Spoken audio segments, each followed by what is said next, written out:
Welcome back to the BUSR here on another Wednesday evening for some more LMU action. This time we're out at Monza for round number 5, and I'm joined by Rao. How are you doing today?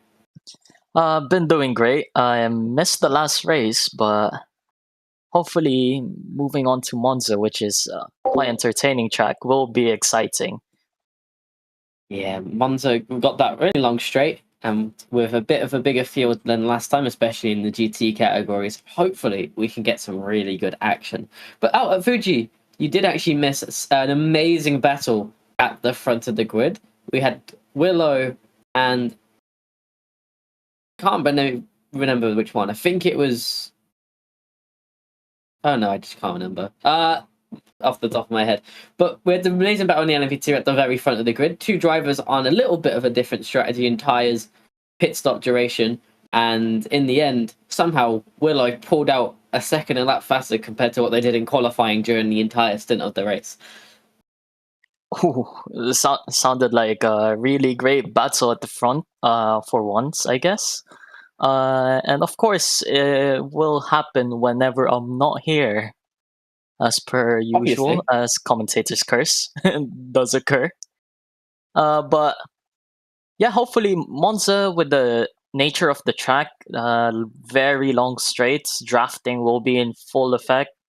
Especially for the G3s, GT3s, where people with the larger grid size, hopefully they can stay in that slipstream, give us some great battles, and hopefully we avoid those crashes, especially into the turn one.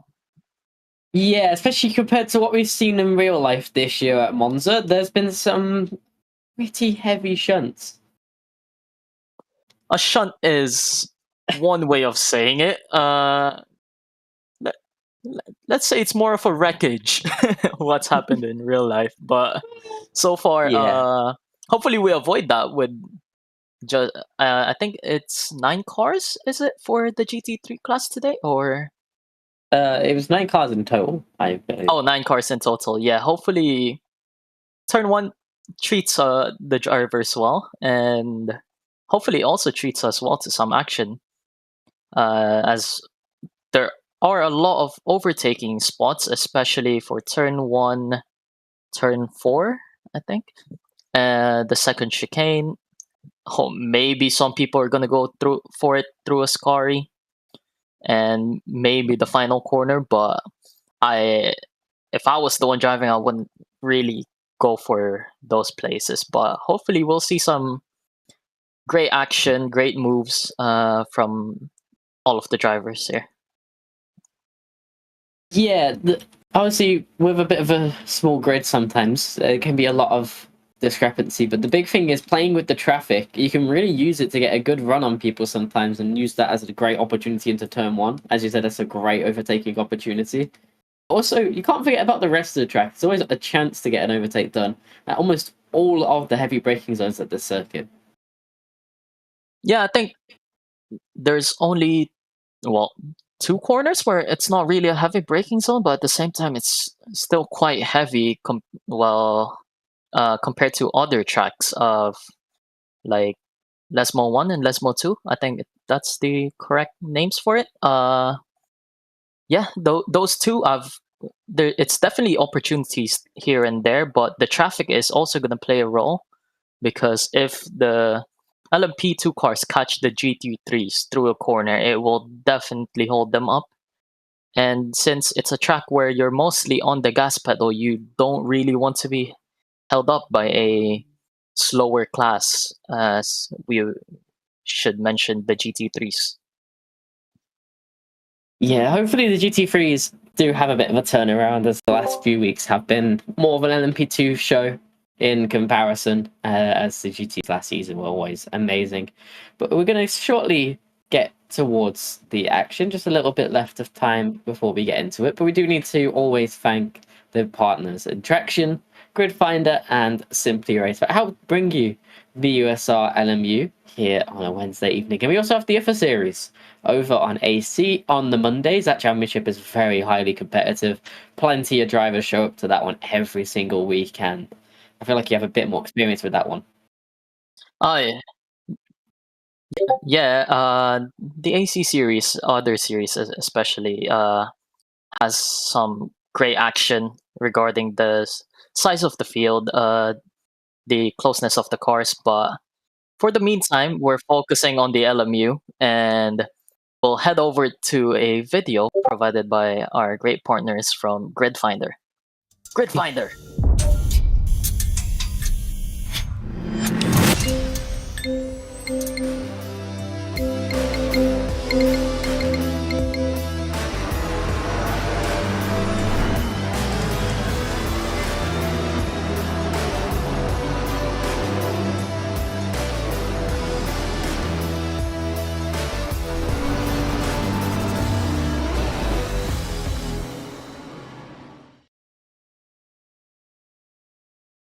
Well, welcome back from that little bit of a break. We'll be going straight into the game as they are about to get underway for qualifying. But just got this last couple of seconds in practice to count down and away, first of all. Now, as you see, the LMP2s and GT3s share the track during practice and obviously share the track during the race. But the main thing is during qualifying. It's a 20-minute total session, but the GT3s get the first 10 minutes and the LMP2s get the last 3 minutes, just to make sure that they separate them out and that there's no issues between them causing collisions or getting in the way and denying a lap time. It just helps make it a little bit more clean and fair between the two different categories and doesn't mean that traffic is at play. Yeah, keynotes, especially for qualifying. The main difference is that each category will have their own time on the track, meaning they wouldn't have to deal with different classes of traffic. And hopefully we'll get to see these drivers put the laps in. But another keynote that we should remember is the track evolution and the tire warmer setup. So for both classes, we don't have tire warmers, so drivers are gonna be using quite a few laps of the initial of once they go out pit lane, put on new tires. They have to heat those tires up to the optimal temperature range, which means that even though they have 10 minutes, it's realistically more like 7 minutes, as the first few laps will be just getting the tires warmed up. But the LMP2s are gonna benefit with the track evolution, as the GT3s would have to let's call it enjoy, a slippery track where the evolution hasn't kicked in yet until the later stages. There is definitely the championship favourite in terms of pace from the previous few rounds, but we have plenty of other drivers in this race potentially can match and race against Batt. As we see McEwen actually already buzzing a little bit of a yellow flag and having a little bit of an issue out in that Lexus. We also have a Ford on track, a Ferrari in Kirov, and then you have Binder in McLaren, drawn by Larkin, and Zebedell also in the McLarens. But the last few weeks has just been Binder and Bax, so we've got used to seeing the Aston and the McLaren of Binder circulating this track, and there is just a little bit of a pace discrepancy between the two. Yeah, I'd say favorites for today is for the GT3 class is definitely Baxter. We've seen from the race in Spa how great that car is on these long straights. V8 twin turbo, if I am correct. V8 powered machine, very quick on the straight. Might be a little understeery on the corners, hard to control on exits as well. But yeah, the Aston Martin just really strong on the straights, and in the temple of speed, the Aston Martin is possibly gonna dominate this race. Yeah, the Aston Martin got one of the best tracks in the calendar for it. Last time out at Fuji, it definitely had some issues, but here it can really use that raw grunt. As we ride on board with Larkin in the McLaren, we can't really actually see his lap time too well due to the racing on LMU graphic just completely blocking the way. If the producer can fix that, that would be lovely. But currently just switching to the side-by-side so we can see that there is not much battery being run, as they just need to make sure they run as little as possible. Because running more battery does mean that they are going to have a lot more weight in the car, which just completely changes the characteristics and handling into the corners. Just gives you a lot more ease and throwing the car around. But at the moment, they're going to have so little tyre temp. It's going to be a little bit difficult without the tyre blankets to help them get through these corners. As you can see, sliding in through these corners, really fighting it on the exit through the right-handers. But the McLaren at the moment of Larkin is in a pretty decent position in terms of how he's driving, but he just seems a little bit eager on the throttle and stepping out a little bit. Yeah, definitely the lack of tire warmers or the lack of tire blankets definitely hindering his first few laps, especially on a McLaren that's mid-engine that relies quite heavily more on the grip throughout the corners, keeping the car stable. But without the heat in the tires are just begging for grip, trying to just stick to the racing line, stick where the optimal line is and where the optimal grip is. But so far, it looks like a pretty decent lap from Larkin, aside from a few mistakes here and there. But we've kind of mentioned before that these first few laps isn't going to be the representative lap time for pole position for the GT3 classes, as we see Larkin and Baxter set the first 2 lap times. Baxter setting the pace at 150.225, and Larkin just over a little bit second over the time. Viney as well setting another lap time, just a few seconds off as they just get the tires heated up. Yeah, 153.3, quite far off the pace. 2 seconds exactly behind Baxter. And actually, 2 seconds behind him exactly, in fact, is a bit crazy to see. But Adam McEwen, a driver we've seen previously in multiple years, usually drives a decent bit on pace with Binder. Down in a 152.646 at the moment. That's going to leave him a decent bit off of the back of Larkin and 2.3 seconds off the lead overall. That's a large, steep margin to get towards Baxter. Yeah, it's quite a massive margin at the moment, but we've kind of predicted it in a way that the Aston Martin is going to be strong on this track, but there are also other cars like the Lexus that I'm expecting a little bit from, and the Ford that I expect is going to be quite decent on this track. But so far, another favorite I would say is, despite being in a car that's not known for its straight line speed, is Kirev in the Ferrari, as he still hasn't set a lap time at the moment as these drivers start to get the laps in.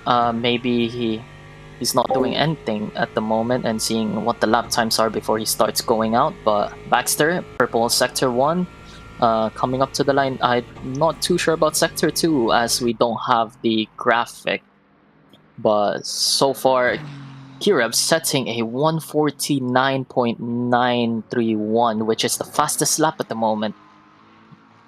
In the previous rounds where we did have Kirev join, Kirev and Baxter were very much on very similar pace. So it's great to see that these two are back on track and still in a very reasonable margin of error against each other in that Ferrari and Aston Martin, though the Aston Martin is so heavily favoured in around this track, as the Ferrari is one of the slowest on the straights, and the Aston totally opposite end of that top end speed and grunt.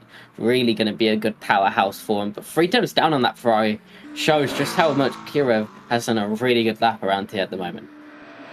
Yeah, Kirev's looking very strong in the initial stages, but we'll see as the qualifying keeps on going over. 5 minutes. Oh, sorry. I was looking at a different time there. Just about 3 minutes left. So this is where we're going to start seeing the lap times really go down to the 149s. And hopefully it should be around mid 49s for pole position, you would assume? I feel like 149 is going to be good, but with only 1 or 2 laps remaining, they're probably not going to be able to get that time that far down. But we actually see a pretty good lap coming out from Binder, much closer to Baxter than what we've seen out last time at Fuji. And Baxter's not going to be improving on this lap unless they have an absolutely phenomenal final sector here. Down in the first, down in the second, even further compared to their best lap so far. And that 149.9 is seeming a little bit tough right now for Baxter to be able to meet as we go back towards Kirev. Equal in the first, a little bit down in the middle. Will there be any improvement in the last? And they do. They find a little bit more over Baxter, and the gap stays at about 2.5 tenths.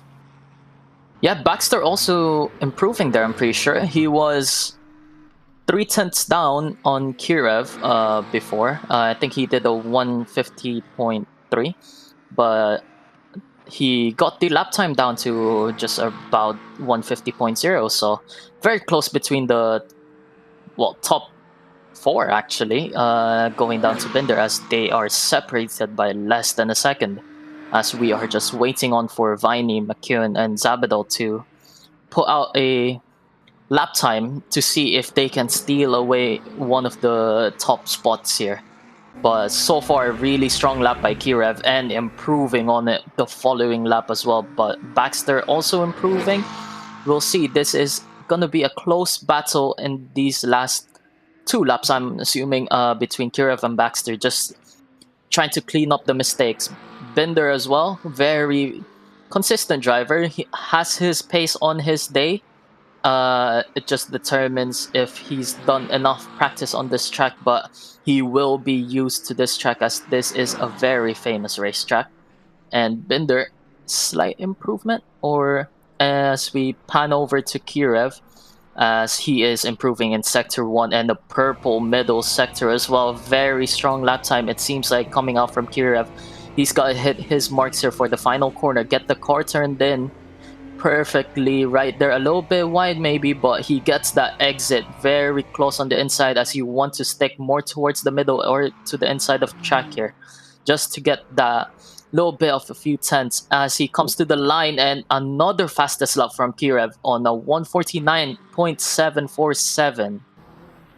Yeah, cutting even more time and growing that gap to Baxter, who will have no response. Same with Larkin, who did improve to be 1/10 down on Baxter. That means we have a very close top 4, and then a bit of a gap down to P number 5 in the Inception Racing. Zabadal is down in P5, Viney in P6, and McEwen down in P7. And a little bit of their own battle compared to the top 4, who seem quite close this time around compared to what we've seen in some previous rounds. But it's really, that gap to Kirev is quite impressive to see. Yeah, it's quite impressive to see Kirev, despite being in a car that's not known for its straight line speed, is pulling out almost 4 tenths on Baxter, who is on the Aston Martin that's very strong on the straights. But at the same time, this is qualifying. Some cars are better in qualifying compared to the race, as we will see later on, hopefully. And another massive factor is the slipstream. If you can just get behind that car despite being slower by a few tenths, the slipstream is more than enough to just keep you close to the bumper of the car in front and help you with your lap times as well.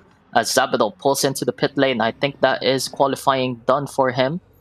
As we see Kirev as well in the pits. Same with Baxter, Larkin, Binder, and all of the GT3s are in the pit lane. So pole position will go to Kirev with a 149.747. Very impressive lap time from Kirev there, as Baxter is 3 tenths behind, and Larkin only 1 tenth behind Baxter. Very close between the top 3, and Binder 3 tenths behind.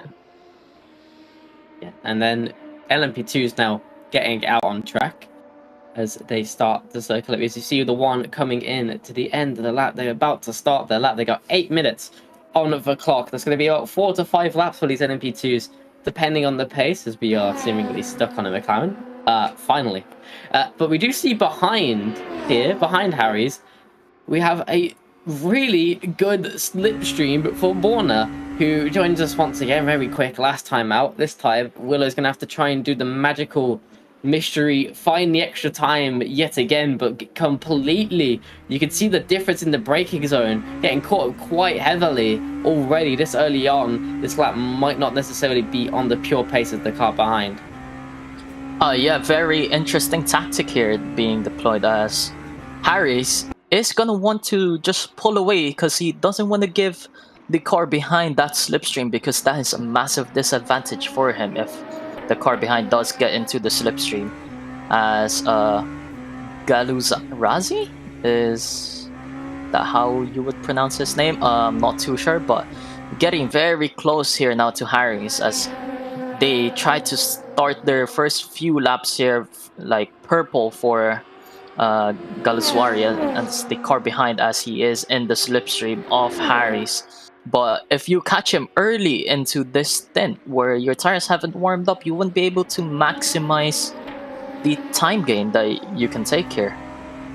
Yeah, but this slipstream is going to be so good for this LMP2. But they might actually start getting held up at the back end of this circuit. They're closing in so much, and with how much they've been out braking, you can see them actually lifting to make sure they're not running into the back of Harry's in front, and they're actually going to start cutting underneath to run even further. This means they're just going to have so much more time left through these last few corners, but it's also still going to be hard to offset the benefit of the slipstream, and you can see the gap already. That's a very solid 1:38.1 already put in for provisional pole.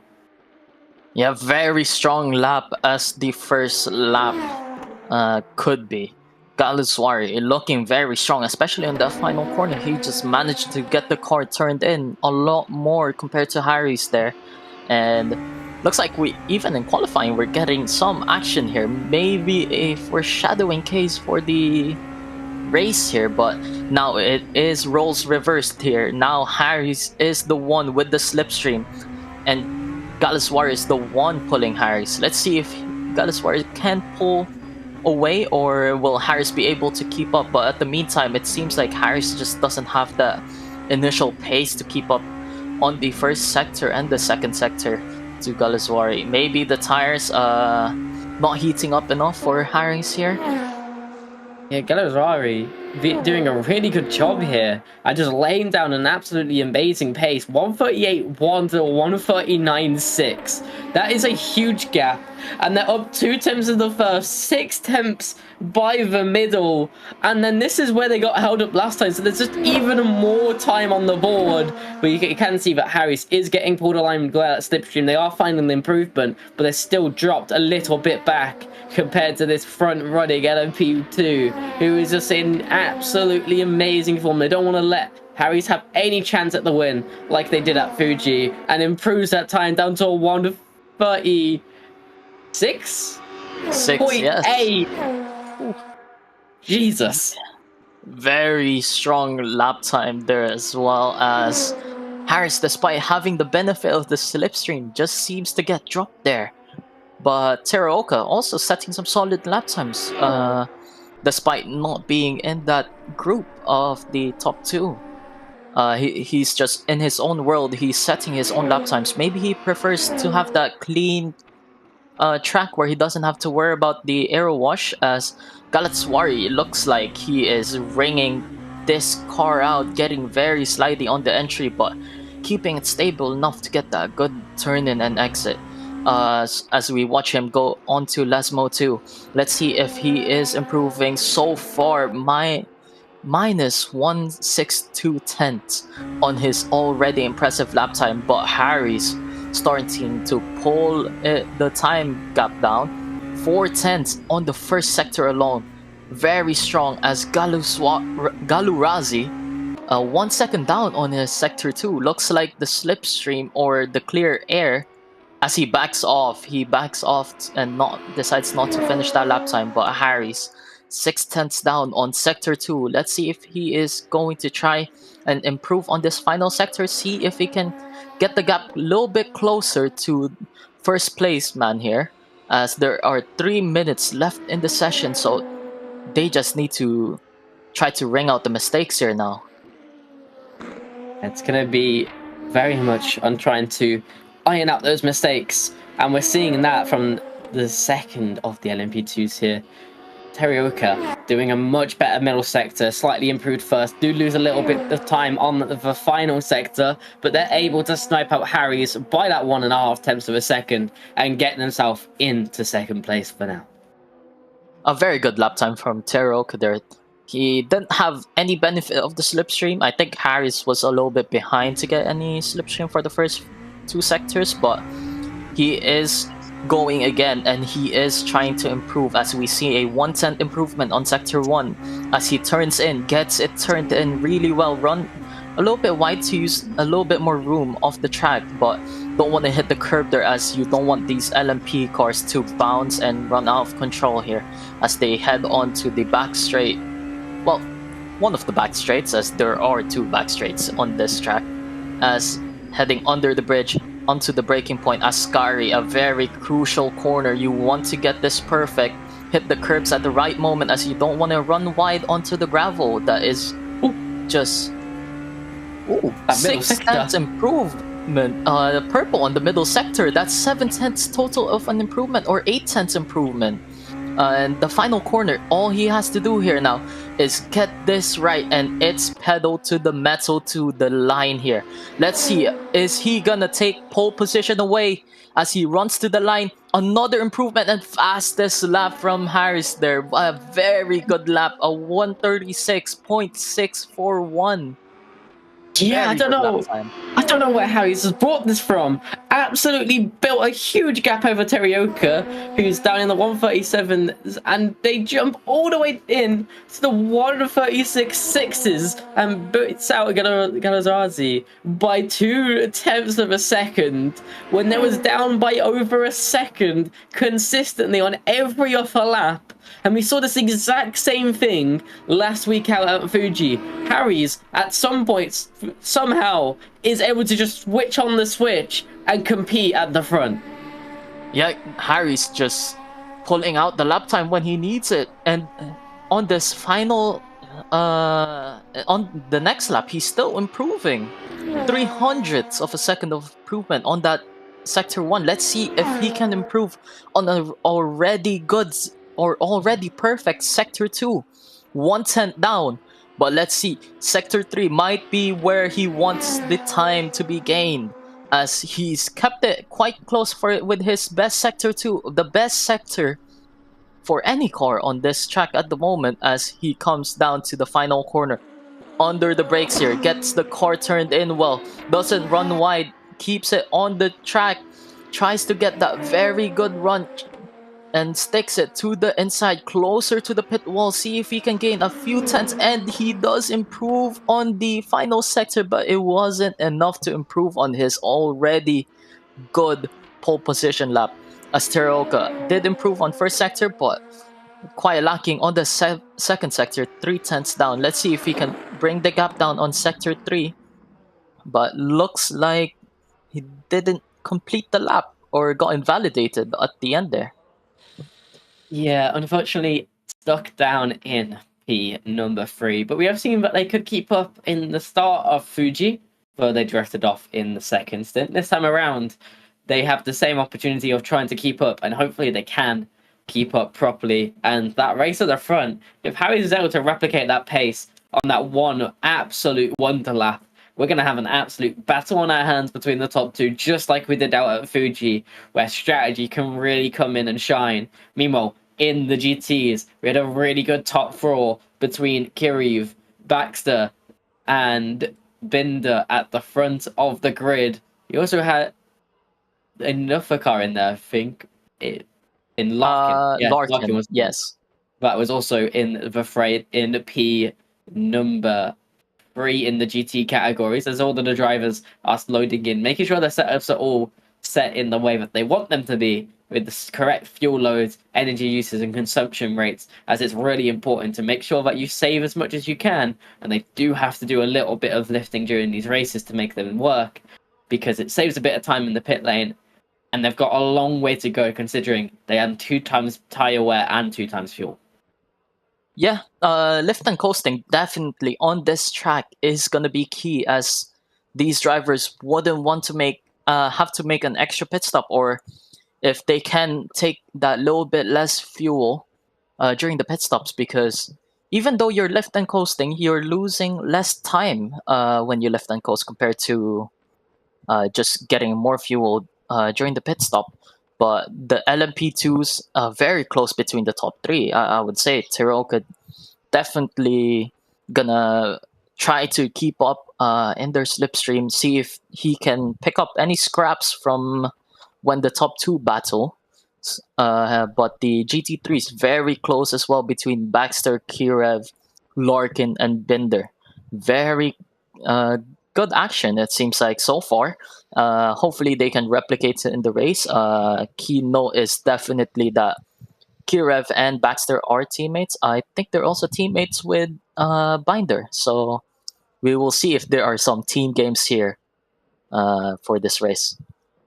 Yeah, the team championship has been a little bit of an oddball because obviously with so few numbers showing up every single week, it's kind of put that championship into a little bit of a questionable spot overall. But in terms of the drivers, is very much still at play if Binder can step up. But Bex has been running away with it with the extra rounds completely compared to the rest of the field over the last 2 or so weeks. But it's always good just to focus on these races and just see how these drivers compete against each other in the moment, especially with these differences in car performance, can lead to very different strategies, very different pit stops, and also very different strengths and weaknesses across the track.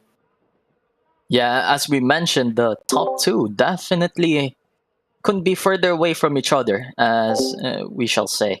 The Ferrari, slow on the straights, but very strong in the corners. The Aston Martin is very strong on the straights, but slower in those tight corners, very understeery as well in the long corners.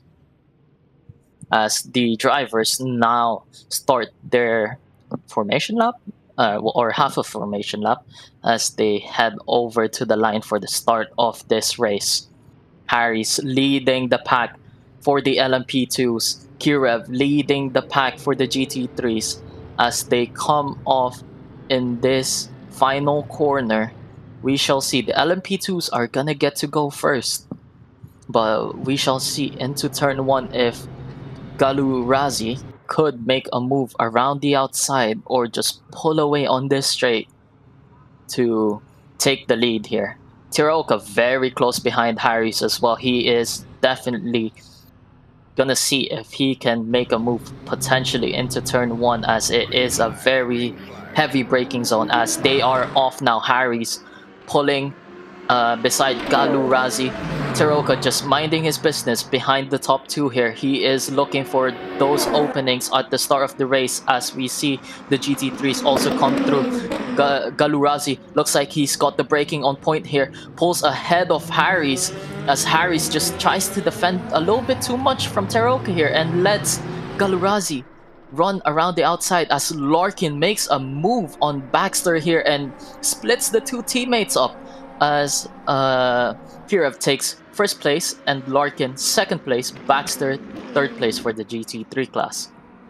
As you can see, the energy on display. The LMP2 culture's new NMS system means that they don't have it, as Baxter gets an absolute dive down the inside of that McLaren of Larkin and is able to take away that position. Meanwhile, Binder disses behind. Binder's having to absolutely put on a defense against Zabadal, which is bringing Vini around the outside. And can they hold it through the first corner? Then they can't. So they're going to have to back out and just play a little bit more time and wait their chance again, as Binder's holding up these bottom 4 away from these 3 leading GT3 cars. Now at the front of the red though, an absolutely phenomenal move to make that around the outside, and just so keen on the brakes compared to Harry's is really the difference maker what we saw there. Yeah, Harry's just defending a little bit too much from Tiroka, and Tiroka did try to go through the middle there, but decides to back out of it into turn 1, but he is still in this fight though. Galurazi pulling out a little bit of a gap here, 1 second gap at the moment. Looks like slipstream wouldn't be in any effect for Harris here, so he does have to catch up with raw pace alone, get into that slipstream and start closing the gap down and keep stay within a second of this LMP2 train. But so far, the GT3s, Baxter diving it on the inside just to regain that second place on Larkin here, and hopefully he can catch up to Kirev and put up some fight here. But Larkin so far keeping up with Baxter, and a little bit of a gap to Binder there as he goes onto the gravel a little bit. That will definitely not help him close down the gap, as he would want to stay on this train He wants to ease up a little bit and get into the slipstream so that he could do some lift and coasting or just get pulled along on this track. But so far, the LMP2s are the story where Galurazi, great move around the outside, really strong on the brakes, didn't have any hesitation whatsoever and just goes straight around the outside and takes the inside for turn 2. That's a little bit of a wiggle there for Zabadal. Yeah, we ride on board very quickly with that GT3 to see him have a huge snap of oversteer. But then as we ride on board with Tarioka in the slipstream of Harry's, tucked on in and keeping up for now. Harry has already brought that gap down to the leader by about 0.2 of a second. But it's going to fluctuate so heavily. These two drivers do seem to be running a little bit of difference in strategy, as when we're riding down the straights, we do see Bonner pulling away a little bit more, especially on corner exits, whereas Harry's is definitely a little bit stronger in the middle of the corners, even if they're worse on the corner entries as well. As Tarioka sets the fastest lap of the LMP2s, using that slipstream to good effect, still not close enough to Harry's to really put on a challenge, and losing a few tenths to the leader through the first chicane. Yeah, Tarioka is really in a good spot here. If he could just let Harry's just somehow flick the switch and pull some lap time here, and they will close up the pair of them to Galurazi, and Galurazi is gonna have to start defending as we see Kurev set the fastest lap. A lot of curb on the inside there, bounces that Ferrari up on turn 1 as we now view Zabadal here. We go on board as he tries to chase down Binder here. Binder is slowly starting to close the gap, but he's bringing Zabadal with him. So it started off as a 3-car battle at the front, but now Binder just bring in Zabadal here, and Zabadal has a chance to fight for this top spots for the LMP3 class. Zabadal keeping on to the back of Binder in equal machinery. Doesn't mean they're going to be exactly the same in performance, as you can obviously change the aero, change the toe, change so much about these cars to make them perform in quite a substantially different way. But at the moment, all three McLarens are running in 6th, 7th, 8th consecutively with each other. Even with the bit of pace discrepancy in qualifying, all three seem to be very keyed on to a very similar lap time. Yeah, it looks like the McLarens are gonna have to battle within each other's, as we shall see, as Harry sets the fastest lap of the race so far. He is closing in, and he is also dropping Teraoka. Teraoka just doesn't have a reply for the sudden change of pace for Harris here, as hopefully he's just trying to aim for consistency, I guess. Try to keep up with this top 2 and just stay within a second, and hopefully he can pick up some pieces from some scraps here. But Harry's definitely ringing the car out, trying to catch up just to get a little bit closer in that slipstream and have more of an effect, because of course when you are closer to the car in front, the slipstream effect becomes that much stronger compared to when you are just around the back of the slipstream. Yeah, I've seen a little bit of information coming through. One of the drivers is racing with a little bit of a shoulder strain or injury or something going on with their shoulder. So they are struggling a little bit. So hopefully for them, they're able to last out this whole 1 hour and 8 minutes without too many troubles, and that their pace can keep on it. But we do know that they're struggling just a little bit. But right now, Baxter is adrift, 1.5 seconds to Kiriev out in front in that Ferrari, still losing a little bit more time here or there, and then Larkin dropping down 2.5 seconds off of the top 2, and then a little bit of a McLaren train as the leaders of Galarazi and Harry's set very similar lap times, only split by 0.02 of a second, but still a new fastest lap coming through overall, and Tarioka starting to drift off just a little bit now that they're falling out of that really close slipstream range.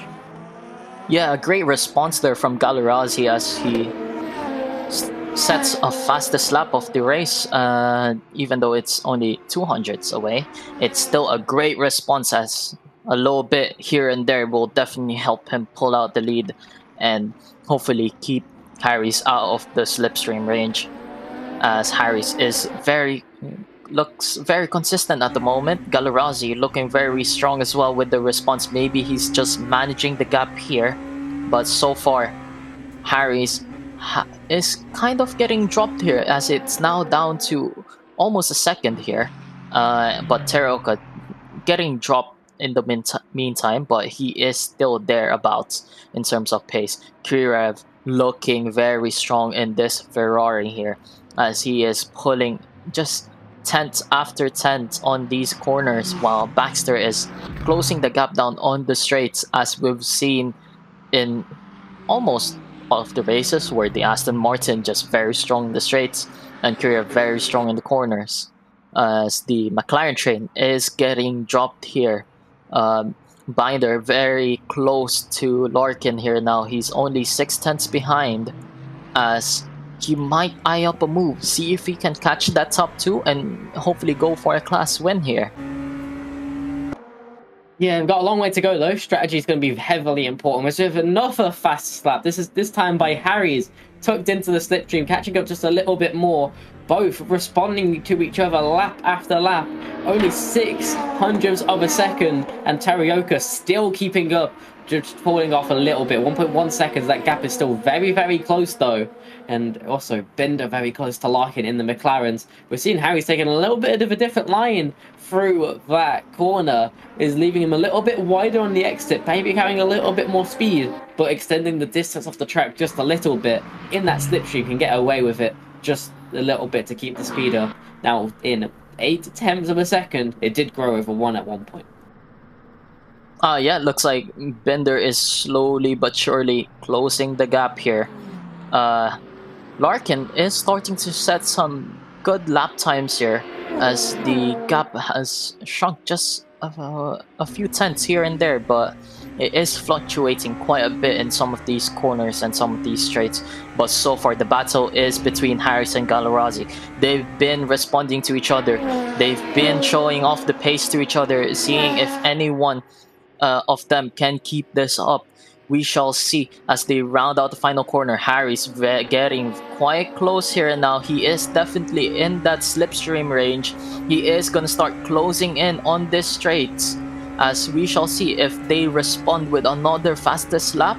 Looks like Harry's with a 38.1, not quite the fastest, but it is still around that mark where their best lap is only a 10th off. But Galarazi's pace is slowly diminishing as he runs wide into turn 1, cuts turn 2. This is Harry's chance. He can go for a move here on the inside, but he looks initially the outside, but it is going to turn into the inside when they head into the braking zone. Galarazi parking it in the middle of the course, defends the inside. Harry's doesn't follow. He backs off here, just tries to see if he can get a better run onto another part of this track, but so far Harry's missing out on an opportunity to definitely take the lead here, but it is a very long race. And let's go on with Terioka losing so much time, down to 4 seconds now off the leading 2, as we did see Bonner having a huge issue through turn number 1, while breaking themselves just a little bit, and then still getting away with it though. Harry's not able to take any initiative to make that move, just getting out dragged through the straight line just a little bit, as we've seen Binder way better on the brakes through that corner than Larkin this time around, and they're going to benefit from the slipstream and maybe find an opportunity down the main pit straight. It's going to be a little bit difficult. They're not that close to the rear bumper of Larkin at the moment, so it will be a lunge this is going to be on in front of the grandstands, but it's really going to be on the brakes. We did see him really better off in that previous corner. It's going to be side by side, but they're going to back out of it into the chicane, wait their time, and maybe find a move as they get a bump on the back of Larkin. But that's going to hold both of them out of the corner and slow them up just a little bit. But they do have a nice 3-second bumper to Zabadao, so they can focus on each other in this one. As Larkin hooking tight as possible. He's going to then try and run a little bit wide and cover this inside line, but actually leaves the door wide open for Binder to send it down the inside. There's going to be a nice easy move on the brakes after a little bit of patience for the first chicane, as we see a huge puff of gravel being chucked up, and Binder having to still define that inside line on a little bit less grip due to the stones being brought onto the track. But can Larkin refine a move back onto Binder after losing some time last lap? Yeah, Binder looking very strong so far race pace wise here. His fastest lap is a 151.020, So compared to Larkin, who is 8 tenths off in terms of his fastest lap time, Bender is running around the pace of the front cars here, the front two of Kirif and Baxter. Let's see if he can slowly close the gap. It is a 4.7 seconds to Baxter here, 4.8 now. But as we head on to this back straight, Larkin in the slipstream. Let's see if he's gonna go for the move or backs out of it. He backs out, just lets Bender let the pace carry him to the front two, it seems like. So far, the McLaren train has gone quite far from each other, but Harry's, we didn't see it when it happened, but Harry's have overtaken Galrazi. At some point through the traffic, Galrazi maybe making another mistake through the corner, as we hear through the producer, and now in the traffic trying to recapitalize against Harry, but going to be a little bit difficult now. There is a bit of a game. Unlike last week where there was so little traffic, this week is going to be so much more about this traffic, especially with how close they are together. You need to maximize your ability to get past this traffic, and getting blocked in the corners is going to play so much into the hands of either of the drivers. Last week we did see it. Bonner gained so much time against Harry's very late in the race, and we see a massive issue on the brakes, sliding into Harry's as well, as they both spin around, and Harry's is going to recover just a little bit later, but they're going to have to go past all of that traffic, and Tarioka's going to get through into the lead of the race and have no damage on their car. Hopefully both of these LMP2s don't have anything too substantial. Yeah, very slidey for Galrazi under the brakes there. Maybe he's lost some tire temps, because that was the first time we've seen him go sideways under braking. Maybe he locked the rear brakes and just lost it on entry, but Harry's just collateral damage from that spin. It's definitely not intentional whatsoever, just a mistake, an unfortunate mistake. But so far, Teraoka being there, just being close enough to take advantage of any misfortunes. But as we see someone spinning in the background, is that Galurazi spinning in the background in the LMP2s? He is pointing in the wall and into the pits. It is a DNF for Galurazi here. Having so many issues. We saw them cutting the track that one time, then we saw them again having another bit of an issue, and then off screen they had an issue again that allowed Harry's to get that position in the first place, and then a critical spin causing the collision between the two as well, potentially picking up damage, but made that car even harder to drive, really being the decision maker in them having to retire from this race, maybe picking up a bit too much damage to really be repaired and putting them way out of this one. But Harry's seemingly able to recover the car at the moment and is trying to chase down Tarioka for the win in this race. But you can see the car, the steering angle is a little bit limp to the left hand side when it was going in the straight line on that onboard, but it will be interesting to see just how bad that's going to be. Oh man, it's quite severe, isn't it? Yeah, he's turning in quite a bit on the straight. Obviously, you want to keep the wheel straight on the straight, but the damage just seems like it's preventing him from doing that. And just to keep it straight, he has to point the wheel towards the left here. And it's quite substantial, as well as Teraoka is definitely hoping that he keeps this gap. But Harry's is strong in terms of lap time. Let's see if he can work around that issue. And hopefully he still has the pace to keep it close between the top two here. But very unfortunate incidents as they are going around lap traffic.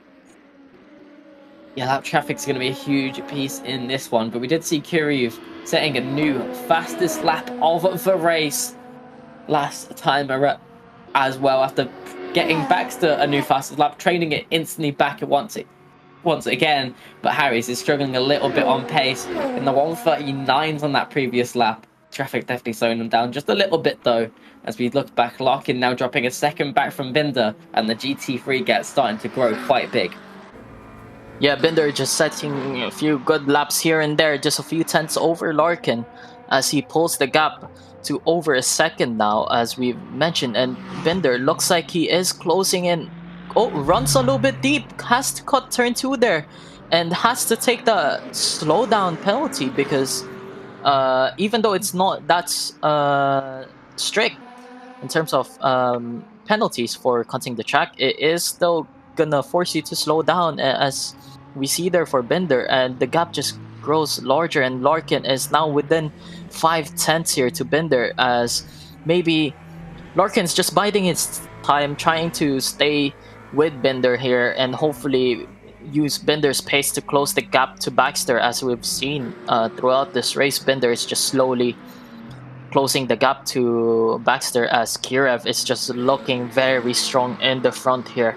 Pulls to a 3.7 second gap now, as looks like Baxter just doesn't have any answer at the moment in terms of Kirev's pace, as we see Harry's only 7/10 behind Teroka here, as he is well within that slipstream range, but definitely being hampered by the damage that he got during the incident earlier on. But he is in the slipstream, he is closing in, he is setting better lap times at the moment. But Teroka is going to defend this as much as he can, because he knows that Harry's has got some damage here, and his lap times is not going to be much better than what he was doing for qualifying earlier on the race. As Kirev sets another fastest lap, it's just fastest lap after fastest lap from Kirev here, doing qualifying runs during the race, setting a very strong 1 minute 50.1 lap time. Yeah, we are seeing Harry struggling with this issue, leaning to the left quite heavily on the steering wheel on the straights, driving a bit more like they're driving an oval at this point with the setup of the car being normally tied to the right or left. It's just causing him so much issues through the corners, but it's hard for them to get a good exit.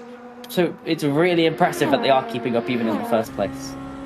Yeah, very impressive indeed, but the gap is just becoming larger and larger, but that's just how racing is. If you get damage to your car, all you can really do is drive the car that's been given to you and maybe see if there is a workaround during the pit stop, see if they can fix it.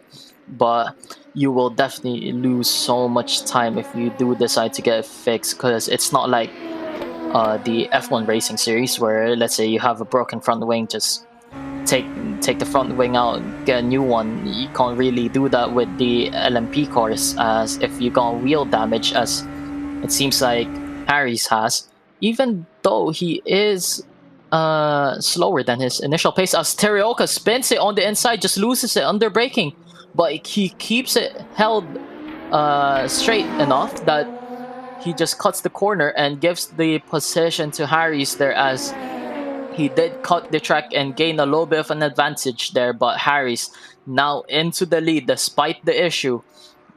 He is counting his lucky stars that he didn't have to retire from the race, and he can drive around this issue. But Teroka, making a mistake into turn 1, just loses the car under the braking.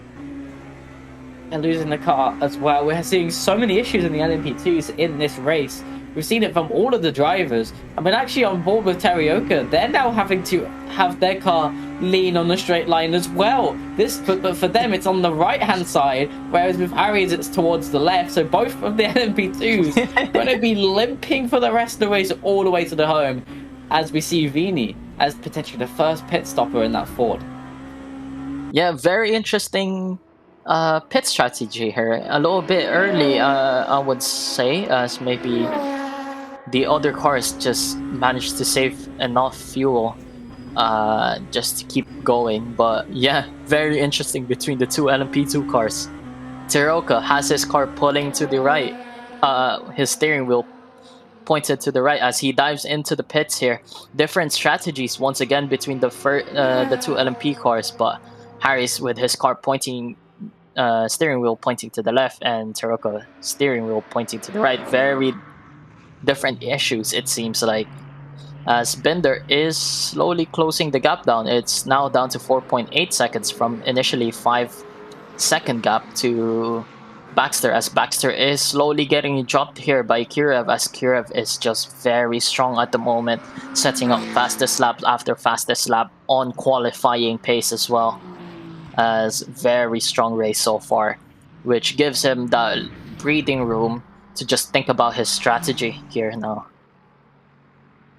Yeah, as we see with the energy, Curie going to have to come in very soon, and obviously that energy does give us a bit of an indicator when everyone's going to have to pit, whereas we don't have that for the LMP2 cars, so to bring it up very quickly earlier, but being in the WEC ever since the hypercars and the GT3s have been in their current format, they've had this energy system.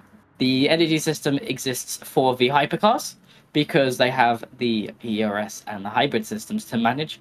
And they use it as a bit of a performance adjustment as well. So certain cars have better energy than others in terms of how much they can store, how long they can go, how much they can regen. Whereas with the GT3s, they don't regen that energy. It's just used as a virtual tank. It's the actual fuel tank to be able to help them with equalizing out the car performance. When they can't really get the best performance on track, they can give or take a little bit of fuel to also help even that out just a little bit more. As we do see Harry's now coming into the pits as Terioka leaves, but that is a lap difference. So now can Terioka go quick enough on this out lap, or will the overcut work like it did out at Fuji for Harry's last time?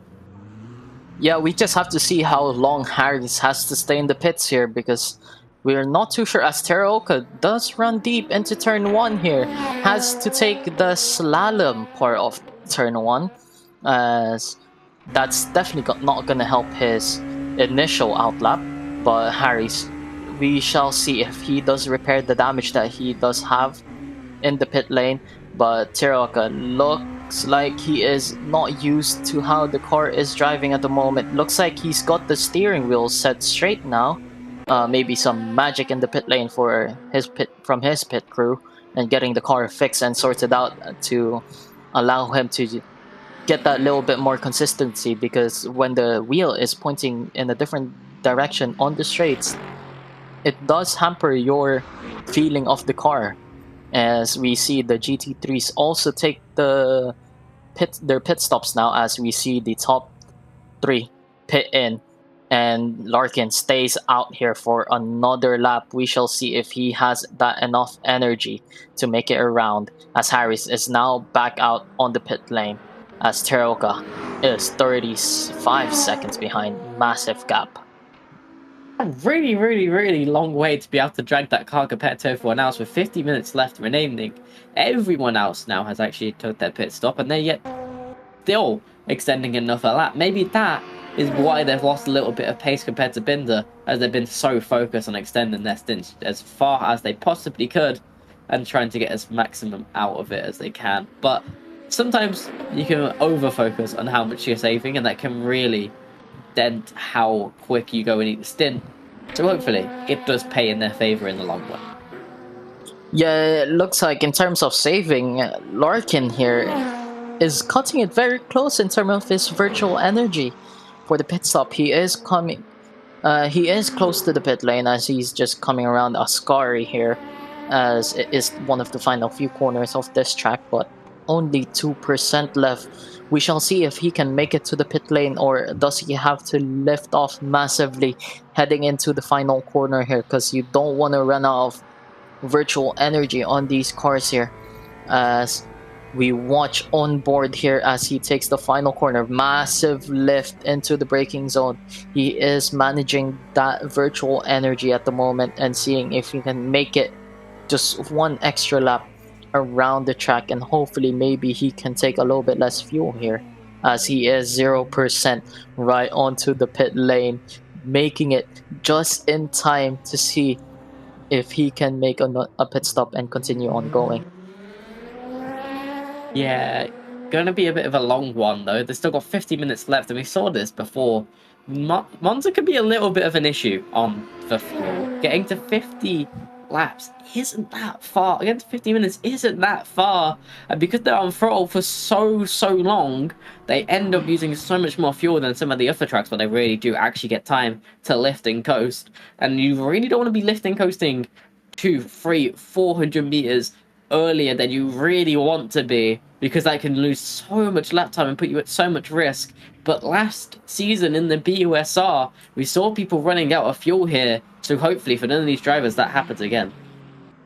Yeah, looks like Larkin just about made it in time, which actually puts him in a better spot than these other drivers. took their pit stop 1 lap earlier, even though he had to lift off at the end of the back straight there into the final corner very early on.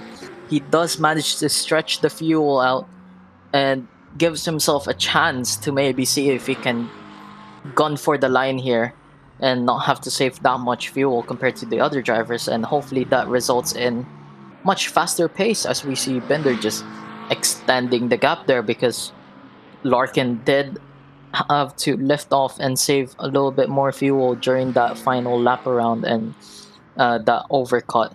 We shall see later on the race if these drivers can manage their fuel loads and see if they can make it for the end of the race, or if not, a little bit of a splash and dash for the final minutes of the race. Yeah, last season we did see some people have to go for a splash and dash and lay off so much time. Hopefully, again, that doesn't happen this time around and they can go cleanly towards the end, but it's going to be difficult, and we saw it last year, so it's probably going to be the same again, where they really do have to make sure that they manage it as well as possible. But at the end of the day, you can see the energies across these cars, and this Ford is really struggling, down at 71%, whereas everyone else is over 80, and Baxter and Kira, Larkin and Binder are in that mid to high 80s at that. Yeah, Viney, Zabadol, and McEwen. I'm pretty sure they did pit 1 lap earlier compared to the top guys here, but looks like they might be going for a different strategy here. Maybe they're trying to get 1 more pit stop and just push the rest of the race and see if they can close the gap, because at the moment they don't really have much to lose in terms of positions, even though they're gaining still quite a few points here, just finishing 7th, 8th, and 9th. But they definitely want to finish higher up in the race. But Harris is slowly losing some time to Teruoka here. Maybe Harris didn't take any tires compared to Teruoka, who took all 4 maybe. But Teruoka is definitely closing the gap here from 35 seconds down to 31 seconds, as Harris having to manage some lap traffic here on this track, catching them at the worst moments, which are the corners, and losing some time here to Teruoka. Let's see if Teruoka can manage to catch up just a few seconds on this still quite a long race, over halfway to go still.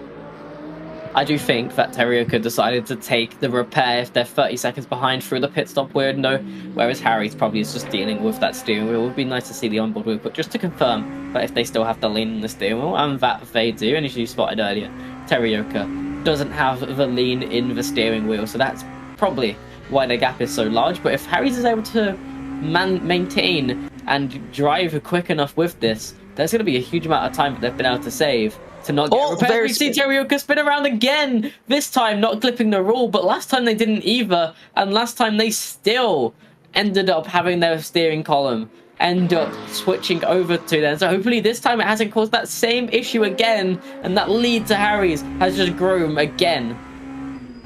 Yeah, Teruoka was looking very strong. He was closing the gap by almost a second a lap, it seemed like, because Harris was having to deal with the steering wheel pointing in the wrong direction issue, as Teruoka just had to get the clean laps in, as it was closing the gap to Harris. He had a chance to close it down, and just making a mistake here and there is ruining his chances on this win for the LMP2 class.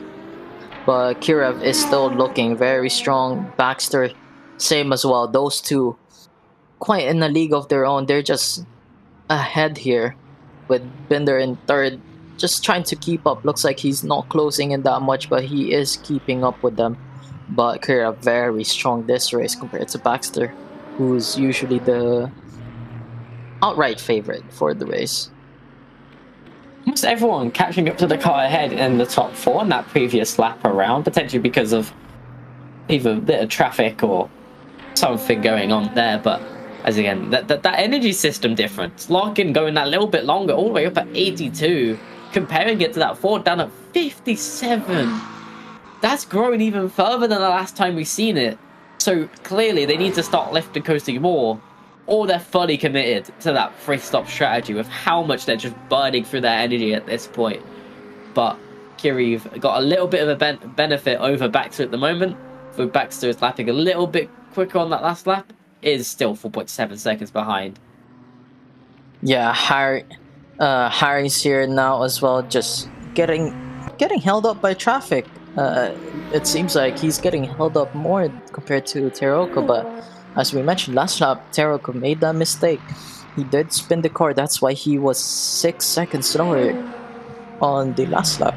But we shall see if Teroka is slowly closing the gap, because it is down to 36 seconds from initially 39 seconds. Maybe this is me coping, but I'm hoping that Teroka is gonna catch up to Harris here and hopefully get a fight going at the end of this race. But Kirev stretching the gap out to Baxter to 5.2 seconds, and Binder just hovering around that 6-second mark as the gap to Baxter here, and Larkin just getting dropped that little bit, but he does have that benefit where he does have that much larger gap of energy compared to the other drivers here, especially if we compare him to Viney, who is very low on energy, 50% now compared to Larkin's 75.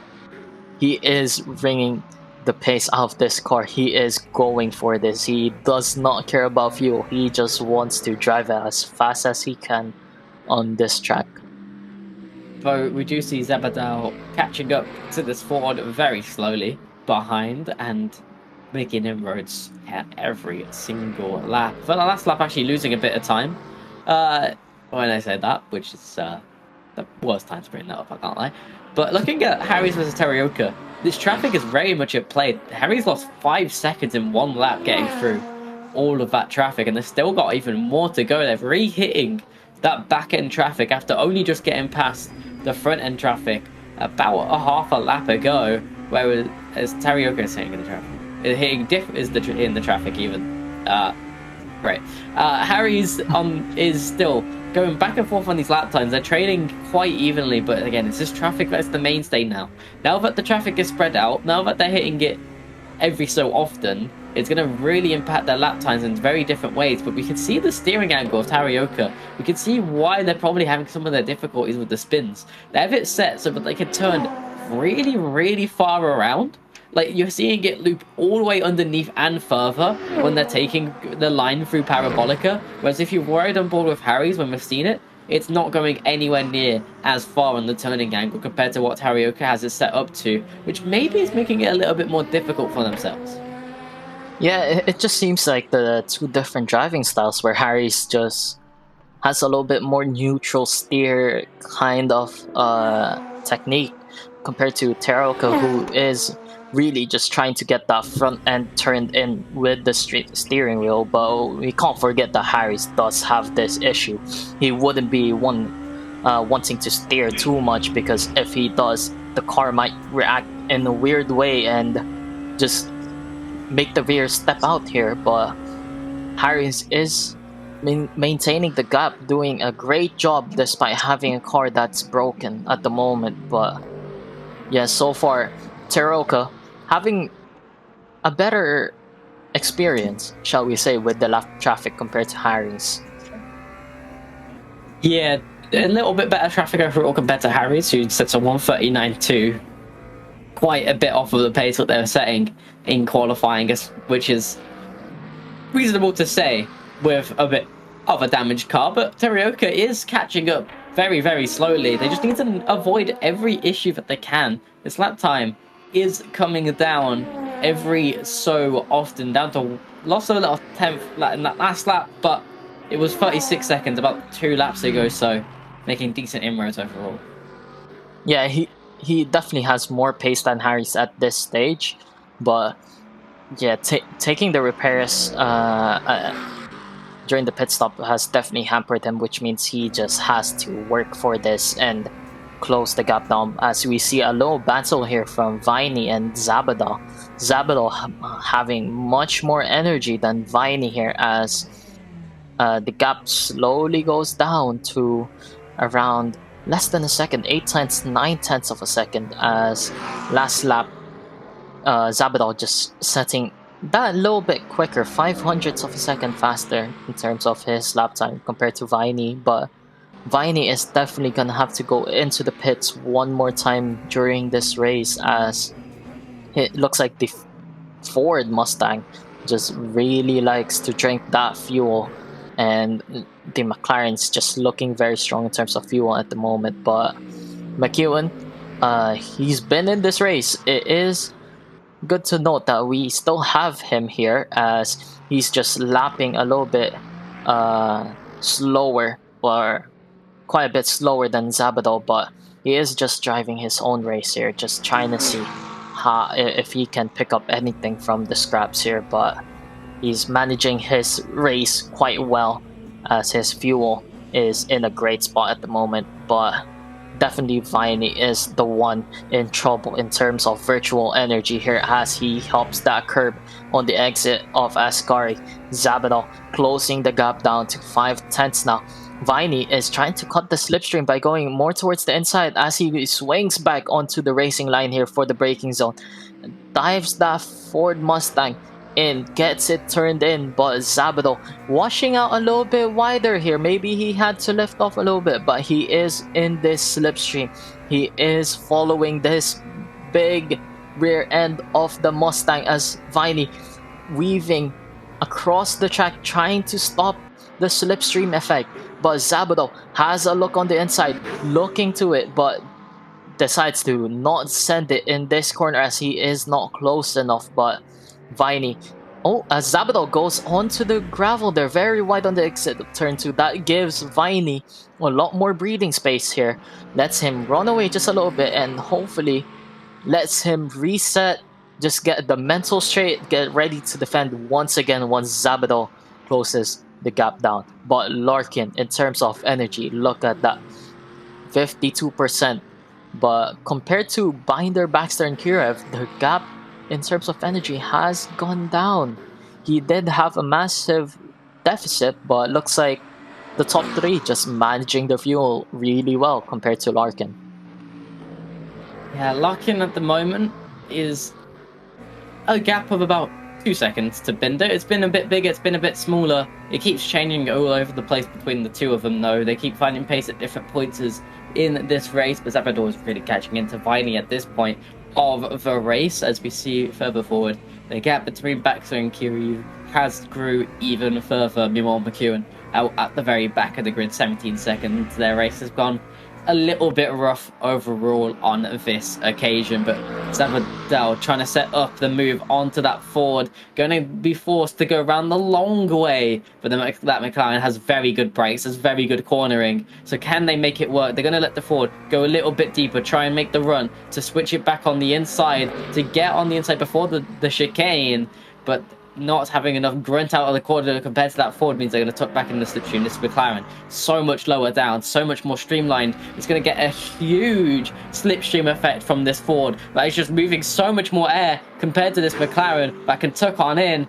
and then into the braking zone. Again, it's going to get out-braked by the Ford. Going to try and set up the switch on the exit to try and get a better run out of the corner, but that Ford's going to pull again with that initial grunt out of the corner. Keep it narrow, keep it a little bit awkward for the McLaren to get past, and there's a huge difficulty in straight line performance being shown.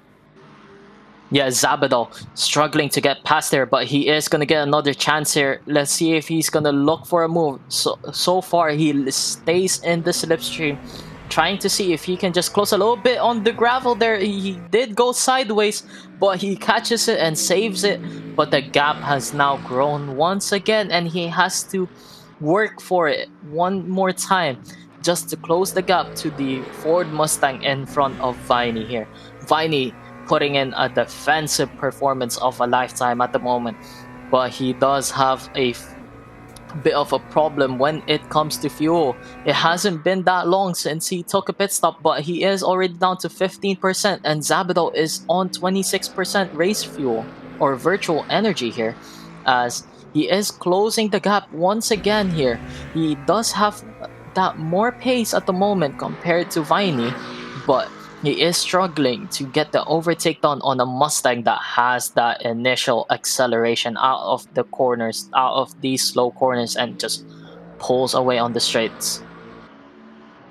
Yeah, Zavata has used quite a lot of fuel while racing against this Ford, and has now lost a decent chunk of time as well. Nowhere near as close as there was on that previous lap. Though this Ford probably has only enough of a lap in them before they have to come into the pit lane. So it's going to be one last lap of defense if they even get pressured, which is seeming like a little bit of a faraway opportunity right now for that McLaren. But they are gaining in that braking zone, which they do typically unless they were really close up. They're struggling to judge when they can brake when they're directly behind or alongside this Ford at the moment, and they're not going to get the run this time around onto that Ford to have any chance onto the chicane as well. So it's going to be waiting until later on in the lap to see if they can get this overtake done before the pit stop window. But they're both quite low on that virtual energy at the moment, as we go back to Terioka, who gained quite a bit of time last time to Harry's, but overall, actually no, lost time. I don't know why it's saying minus compared to last time when we were riding on board Terioka, but Terioka lost time that time. Yeah, Terioka probably just made a mistake as we see Viney go very wide there. A little bit of a mistake. Zabadal dives it onto the inside. There's no contact. They've been respectful with their racing so far as Zabadal has a little look, but Viney has a compromise exit here. Zabadal has a much better run as he is in the slipstream. In this very low McLaren, is he gonna look for the inside? He has a look but decides not to dive it as he couldn't get the braking. He couldn't commit to the braking more than the Mustang because it is a very fast corner. As we see Larkin here now as well. Very close to Binder. Maybe he's using his fuel now while Binder is not. Zabadal has a look on the inside. Dives it. Very massive dive from Zabadal here. But Viney has to concede. He just simply does not have the fuel to fight here. As we see him tuck into the slipstream. Harry's having to manage this battle, catching them on the straight where they are battling. This will hamper Harry's just that little bit, but it looks like he gets around them quite easily as we see Viney here. Has a look on the inside. Zabadal defends on the brakes, but Viney dives it on the inside. Can he get it stopped? He gets it stopped right on the apex and manages to cut off Zabadal from turn 2 and having a look on his inside. But Zabadal and Viney fighting very hard. We've seen 2 dive bombs so far and it has worked out for both of these drivers at the moment. But Viney just taking that position back. Now he defends the inside very far, but he lets Zabadal go. It's probably the fuel as Viney does not have any in the tank at the moment at 2%. Yeah, I think the Ford has gone a bit too far on the virtual energy. They probably should have pit on that last lap, but instead they wanted to have the fight with the McLaren, and this might mean they don't get to race for the rest of the race overall, but I think they might have had a bit of fun on that one. As we go to Larkin, who's caught up to Binder quite a lot on that last lap. Binder having a little bit of an issue, and you see, yeah, energy a lot exceeded. Stop and go for 100 seconds coming in for race controls. Binder having to defend the inside line very aggressively, making it very difficult. And in the end, running out of the corner, Binder's going to get a good run, but it's going to come closing off that very early. Larkin's going to have to wait and see again, as Binder did a very good run through the end of that track. Yeah, Binder manages to defend for the first time here on this race. But Larkin has a little bit more energy. He has been using up the energy advantage that he has as he looks around the outside, tries to dive it, just pokes around, trying to see if Binder is gonna outbrake himself and get that cutback. But so far, Binder just keeping it nice and stable as Harris now comes up again on this fight. He is that cork in the bottle where Binder and Larkin just wants to battle here, but they have to deal with the lap traffic as well. For Harris, but so far Larkin looking very strong. He has put Binder under pressure. Binder defends the corner, just holds the inside, doesn't give him any space at all, but he does get a very bad run as Larkin now has a look on the inside. He's got a car's length ahead of him on the braking zone, and Larkin makes the move stick, but Binder getting a much better run here. He's right on the bumper as he looked into Lesmo too. These 2 drivers just defending the inside, it seems like, but they are getting runs on each other as Binder here now gets into the slipstream. He's gonna see if he wants to make a move, but Kirev just going into the wall there. But so far, let's go back to this battle. Bender on the outside and Larkin on defending the inside. Gets the breaking on point. Fantastic move by Bender there around the outside of Larkin, but Larkin just that much better of a run as they head on to this final straight down the second part of the back straight as Larkin looks on the outside. Bender defending the inside. Who is going to be stronger on the brakes? A little bit of contact there as Bender concedes the position after that contact, and Larkin just swoops around the outside, gets that better run and puts the pedal down and gets the fantastic exit as they head on to the start-finish straight. Teroka in the pits here. Yeah, Teroka coming into the pit lane, taking their second stop of the race with 26 minutes left to go. They've been able to go a decent bit further than that first stint overall, but there's still quite a long way to go. They need to make sure that they do fuel up all of the way. Last time around, we saw some people trying to short fuel it just a little bit, and that caused a few issues. Teroka needs to make sure they do fuel plenty, and then they've got a long and a big journey on their hands to try and compete with Harry's, who've still got their last stop to go, and they did extend that first stint, so it'd be interested to see if they can extend yet again on this stint as well, as we look into Binder kind of losing the gap to Larkin now coming through this first sector, down the gap already growing to 1.1. Binder really struggling here at the end of this stint. Yeah, looks like we have a DNF, Kirev. We did see him go into the wall earlier on. He was dominant in this race. We don't know if it was down to connection issues or did he make a mistake and put it in the wall, but we just saw him go into the wall, and unfortunately he retires from the lead even though he had a massive gap over Baxter, and Baxter just inherits the lead out of thin air and potentially the win for the class here as Larkin and Binder are busy with each other battling, as Baxter has been mostly alone this race as we see Viney and Harris dive into the pit lane here. Harris taking his final stop. Viney has to take that penalty at the moment, but Teroka, he is slowly maybe closing the gap here. We shall see if he can come out in a great spot compared to Harris here. Looks like he is on this back straight, and as we saw earlier, Harris has just dived into the pit lane. Maybe it is a difference in strategies with the tires they're taking. Harris is still in the pit lane at the moment. Teroka is coming around the final corner here. Is Harris getting his car fixed at the moment, or is he just taking some tires here? We shall see, but Teroka is gonna inherit the lead here, or is there a... Oh, there is a one-lap gap between the two drivers here, so it is not in a gain for the lead for Teroka, as I was mistaken. Teroka is still one lap behind Harris here at the moment, but Baxter, Larkin, Binder, the top three at the moment for the GT3s. There is a battle, but Binder has fallen off the pace here. I don't know where his pace went, but looks like he's just setting lap times 1 second from where he wants to be, as the gap just grows larger and larger to Larkin here as they come across with not much fuel left, and maybe they're gonna have to dive into the pits here and see if it's gonna be a battle with the pit crew to see who comes out further in the lead. Baxter is gonna have to dive in as well, but Zabado and McKeown are good with fuel. Let's see where they come out in terms of the GT3 battle, but quite a shame that Kirev did DNF in this race after being so dominant the entire race. Yeah, having a very dominant race and then just having issues now is going to turn around this race and make it very much a different affair. So we do see three drivers though, very low on energy. They're all going to have to pit the same thing. Baxter, Larkin, Binder pitting on the exact same lap as each other, all on very low fuel. Hopefully for Binder, he can reset after this pit stop, take it as a little bit of a breather, and can come out and refine some of that pace that he had before, as he was a lot quicker than he was at the very end of that stint, losing so much time to Larkin overall. And then as you saw with the Harry's and Teroka, I think Teroka lost even more time in the pit stops, and that gap between the two, 1.22 seconds. I think Teroka might have adjusted some kind of settings, or has repaired the car again, which has extended that gap a significant amount further.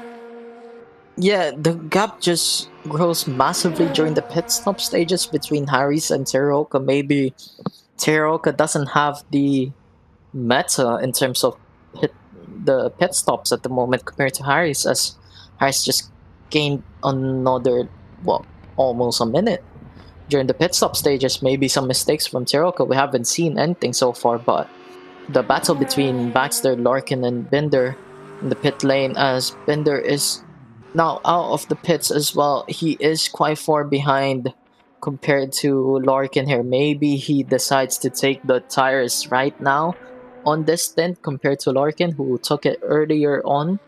But we shall see. Larkin is going to have to defend from Binder here, as the gap is quite massive between those two drivers at around 16, 17 seconds. But Larkin quite close to Baxter here. He is only 7 seconds behind. If he can close that gap down, maybe he has a chance for the race win here. Yeah, as we do see McEwen DNFing out of this race and DNFing a significant distance behind Kiriv, so much so that they end up still finishing behind him on that tabling sheet, though I'm not sure if it goes off of timing instead, and then us McEwen being the one earlier. I mean, Vini retiring, being dropped down. I think that order, although it's still irrelevant because they're DNF and they won't score points, I think that is ordered off of qualifying, which is why it shows us lower. But Harry's setting 1:40 seconds, still having to warm up those tyres at the moment, and now a whole lap bordering on Tarioka. It's potentially going to run into Tarioka if the pace they have is quick enough. But Tarioka running a little bit quicker right now on the newer sets of tyres. Well, in the GT categories, a 7-second gap between Larkin and Bax is going to have to be driven into 21 seconds back overall, as Bender losing a lot of time to Larkin, and we're left with 3 McLarens and 1 Aston Martin, who has a hell of a performance in a straight line difference. Yeah, it looks like the 3 McLarens, just the gap stretched out quite a bit in these pit stop stages. Maybe 2 different strategies, but it's a massive gap of 21 seconds that Bender has to close down from Larkin here, from initially fighting Larkin just before the pit stops to now just so far away on his own here. Let's see if he can close the gap down, but so far at the moment, Teruoka is just out in terms of pace here. He is not putting the lap times in. He is 1.5 seconds behind in terms of pace compared to Harry's.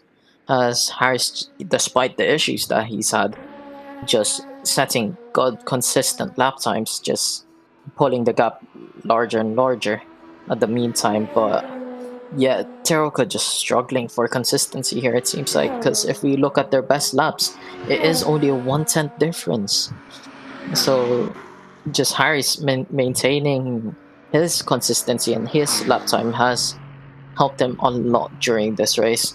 And Baxter, just alone in second place for most of the race, now inherits the lead for the GT3s, as Larkin inherits P2 after he made that great move around the outside of Binder. As there was a little bit of contact, but good, fair racing there. It's just scratches on the car, but Binder just fell out of the running for the second place position at the meantime. Yeah, Tarioka completely out of it at the moment. Binder out of the race with P2 in the GTs, and huge gaps across the field into the final stint of the race. Had some close moments in the middle. Had a really amazing first stint of battling, especially in this LMP2 category. But now it's all dwindled a little bit and everything's separated as the strategies have played out. Incidents have occurred. Damage has been picked up. And DNFs have been had. Unfortunately for the drivers of Galawazi, Vinny, McEwen, and Kiriv, they've all DNF from this race, all had their own issues. We've still got 6 drivers running at the moment, all of which have seemingly survived Monza. But will they survive on fuel, which we saw last year? This is still an important factor. Like, do think that compared to last year, they've pit a little bit later and they're running a little bit better overall in terms of awareness to the fuel level. But it's still going to be interesting to see, can they make sure that they make it to the end? Yeah, each driver just extending the first stint and then extending the second stint as well. But now they just have a few minutes of just straight up pushing for lap time here. Zabado quite low in fuel as he did pit one lap earlier compared to the other drivers, but even though he's on his own here, he is still picking up good points because other drivers have also DNF, so he's inherited 6th place here, a few positions up from where he was, and it looks like he's gonna get a great result here. Same with Baxter, Larkin, and Binder. Teroka, despite being off the pace at the moment, he is still there. He is still gonna get a 2nd place out of this.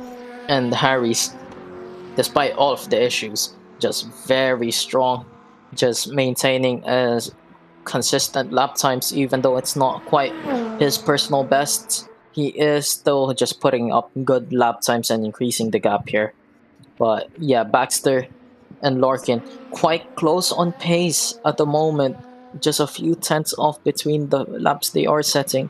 Larkin has closed the gap down to 6.5 seconds from initially 7 seconds. As there you go, 3/10 of a difference between Baxter and Larkin. Larkin is going for it here. He is trying to catch Baxter up. Does he have enough lap time? Does he have enough time overall left off on the race to make this late charge for the win work here, as he is pushing, hitting the apex, hitting the curb, running wide on the curb there as well, maximizing the track limits as much as he can to get as much lap time. Oh, very slidey there. He lost it but caught it as well. That's not gonna help him much, but it is great that he is still here. He did not go out onto the gravel, but maybe commentator's curse there, as he does make a mistake as soon as we jump onto the onboard. So I'll probably not praise him too much at the moment, just to see if he can get the lap times down and close the gap down. Really trying to bring in the commentary curses, huh? Really trying to make the worst of the situations. LMU here, seemingly we constantly have commentator curses. Last week we had 2 back-to-back ones, which was quite wild to see. And now you're bringing in more commentary curses. I remember the last time I commentated with you, you had some of your own as well there. So yeah, no, Larkin trying to make their inroads on to Baxter at 7 seconds at the moment. We did see it dip a little bit lower, but now it's growing back towards that 7 seconds mark. I think Baxter's now comfortably at the stage of the race where they're going to be trying to bring this one home easy as they go. No need to push overly too hard, as Binder also 22 seconds back, so make it easy for Larkin just to focus on going forwards. No issues going backwards as well. Then the LMP2s have dwindled in pace significantly compared to what we were seeing earlier, especially in the hands of Terioka. But Harris is still running pretty good. Now 1.3 seconds, and maybe at this rate going to be running and catching up to that car to lap them on track. Yeah, Harris is still putting up lap times just under a second from his best lap time, which he knowingly set with before he got damaged, but he's still maintaining his pace here just under a second from his actual race pace. But so far Teroka is just not there in terms of lap time compared to Harris here. Maybe he is just trying to keep it on the track now, just accepted that he's not gonna catch Harris at this point of the race, and just tries to bring the car home, though doesn't want a DNF because it's still a great result, as it is still a P2 despite only having 2 cars at the moment. But yeah, commentator's curse is definitely something, as hopefully he did not lose the rear end. Okay, I thought I was mentioning Teroka and he started losing the rear end. Seems like it's just a trend for me at this moment.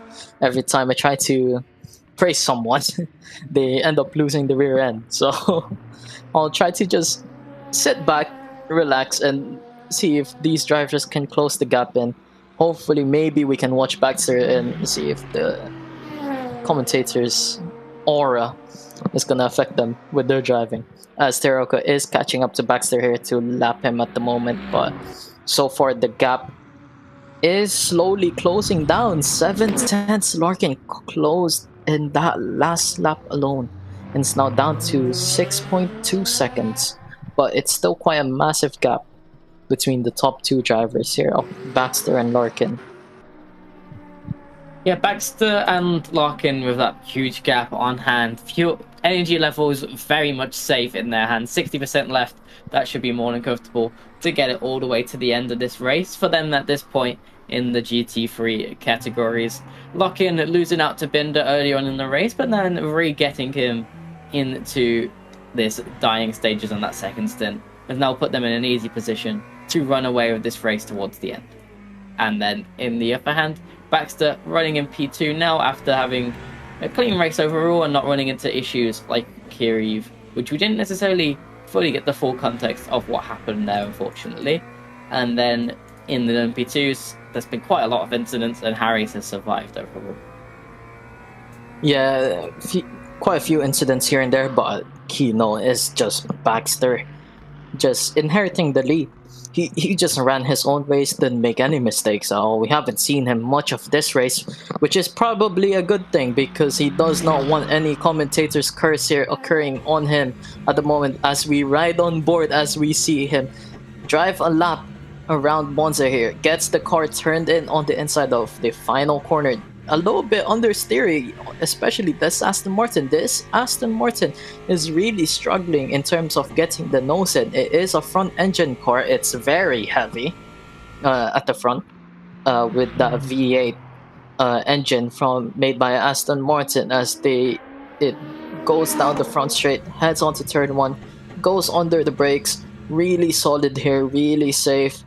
Just tries to get the car slowed down, get a decent run on exit, not run wide too much onto the gravel there as he looks to stick it on the inside of this corner here. Just tries to keep it close to the inside, close to that white line as we see as he weaves out under the brakes. Just that patch over there, hits the curb on the inside.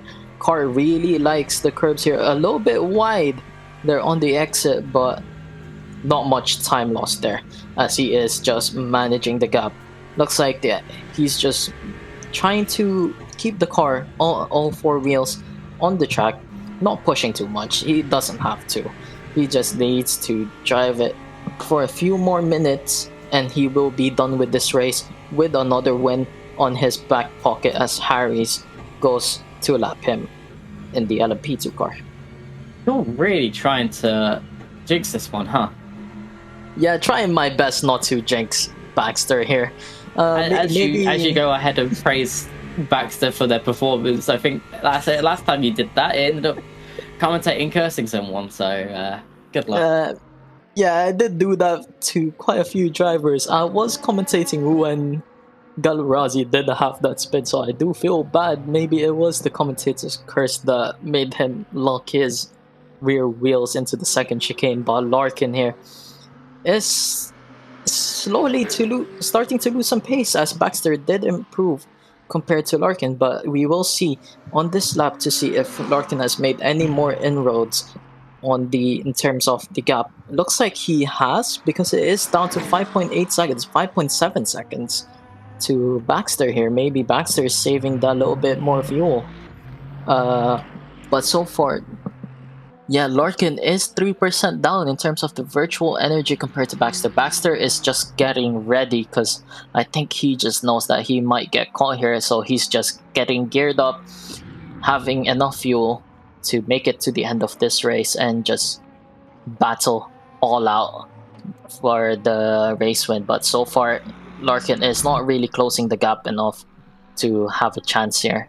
But Binder suddenly became nowhere in this race. Don't know what happened during the pit stop stages, but he just fell behind Larkin here. Just manages to build a massive gap to Binder. And Zabado just running his own race after having a fantastic battle between him and Viney. But Viney had to retire from this race. He did get a penalty of 100 seconds, which is brutal. But he is still Zabadell is still in this race. He is still gonna get a great points haul, finishing 4th overall for the GT3 class for this race.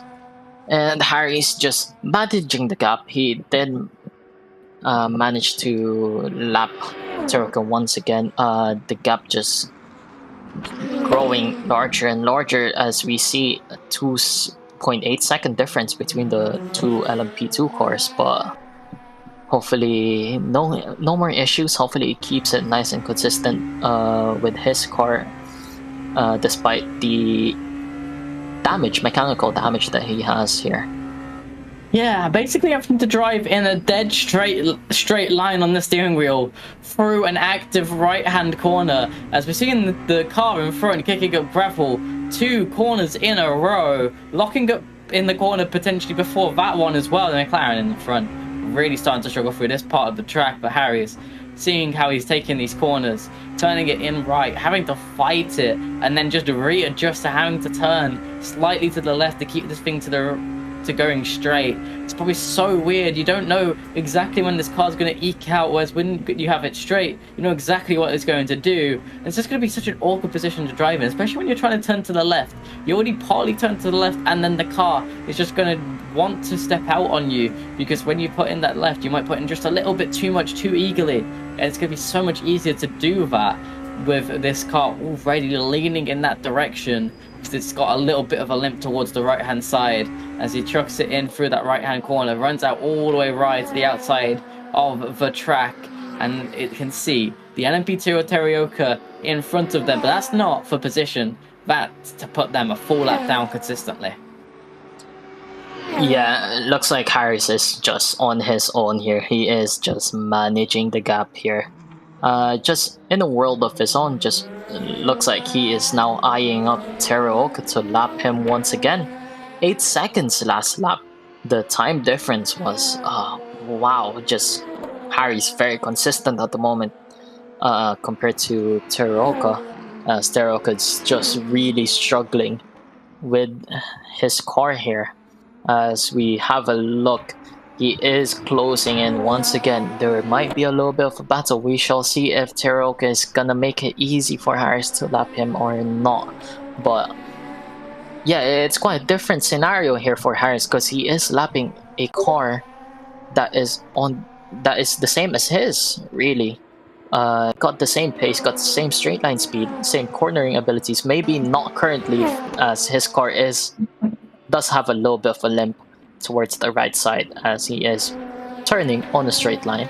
But so this will be interesting to see if Teruoka makes it a little bit difficult. There are blue flags in effect, but obviously if Teruoka does find some pace, he is well and truly legally allowed to just try to pull away. But we shall see how Harris manages to overtake Teruoka here and put him another lap down. Yeah, you can see already coming out of the corner just how much more speed Harris was able to carry on out. Teruoka must have some kind of less visible, less noticeable damage to that car, to the underside, to the floor. They did bash over the curbs very, very heavily on that previous spin last time around as well, and they potentially have had a couple more issues here or there where they've had issues, so the gap's grown quite significantly at times in certain places, and you just see how wide they're taking this corner as well. They might be just trying to stay out the way just in case Harry's catches up at any significant point, but they're not driving the standard line at this point, really deep late into the initial first chicane, and then into this corner they drove quite far in, a little bit too deep overall. You see Harry's being a little bit patient over trying to lap this piece of traffic and trying to drive around that issue, but Teruoka clearly struggling overall with this car at the moment. Yeah, Teruoka just struggling on this track, on this car, and the blue flags have been waving quite a few bits, but Teruoka is not letting him by. He is not lifting off. He is waiting for Harris to get closer to him and see if he's gonna let him by, but Harris is in the slipstream. Looks like Teruoka is holding the inside line here. He is giving him the racing line, but he looks like he is defending from Harris here. He is making it difficult. as Harris just backs off, doesn't want to lose the gap here, as Teroka is just doing some defensive driving despite having blue flags, but he definitely is allowed to keep racing as long as he does have the pace. But it's looking like Harris is getting held up here. We shall see what the stewards shall say about this, if they're gonna let him off, but Teroka just running deep there once again under the brakes, and this is Harry's opportunity to lap him once again, as Teroka has to concede the position after gaining advantage under the brakes and straight lining that chicane. Yeah, in the overall, we see that Harris does get past Terioka on track eventually. Terioka making another mistake, going straight on at turn number 1 and going straight on again. 2 minutes left of this race, potentially 1 more lap or 2 more laps for these drivers to complete overall after this lap as well, as Terioka really struggling again, hitting these curbs here at Monza. They aren't just like a little flat curb that you know, run over, graze over like at most tracks.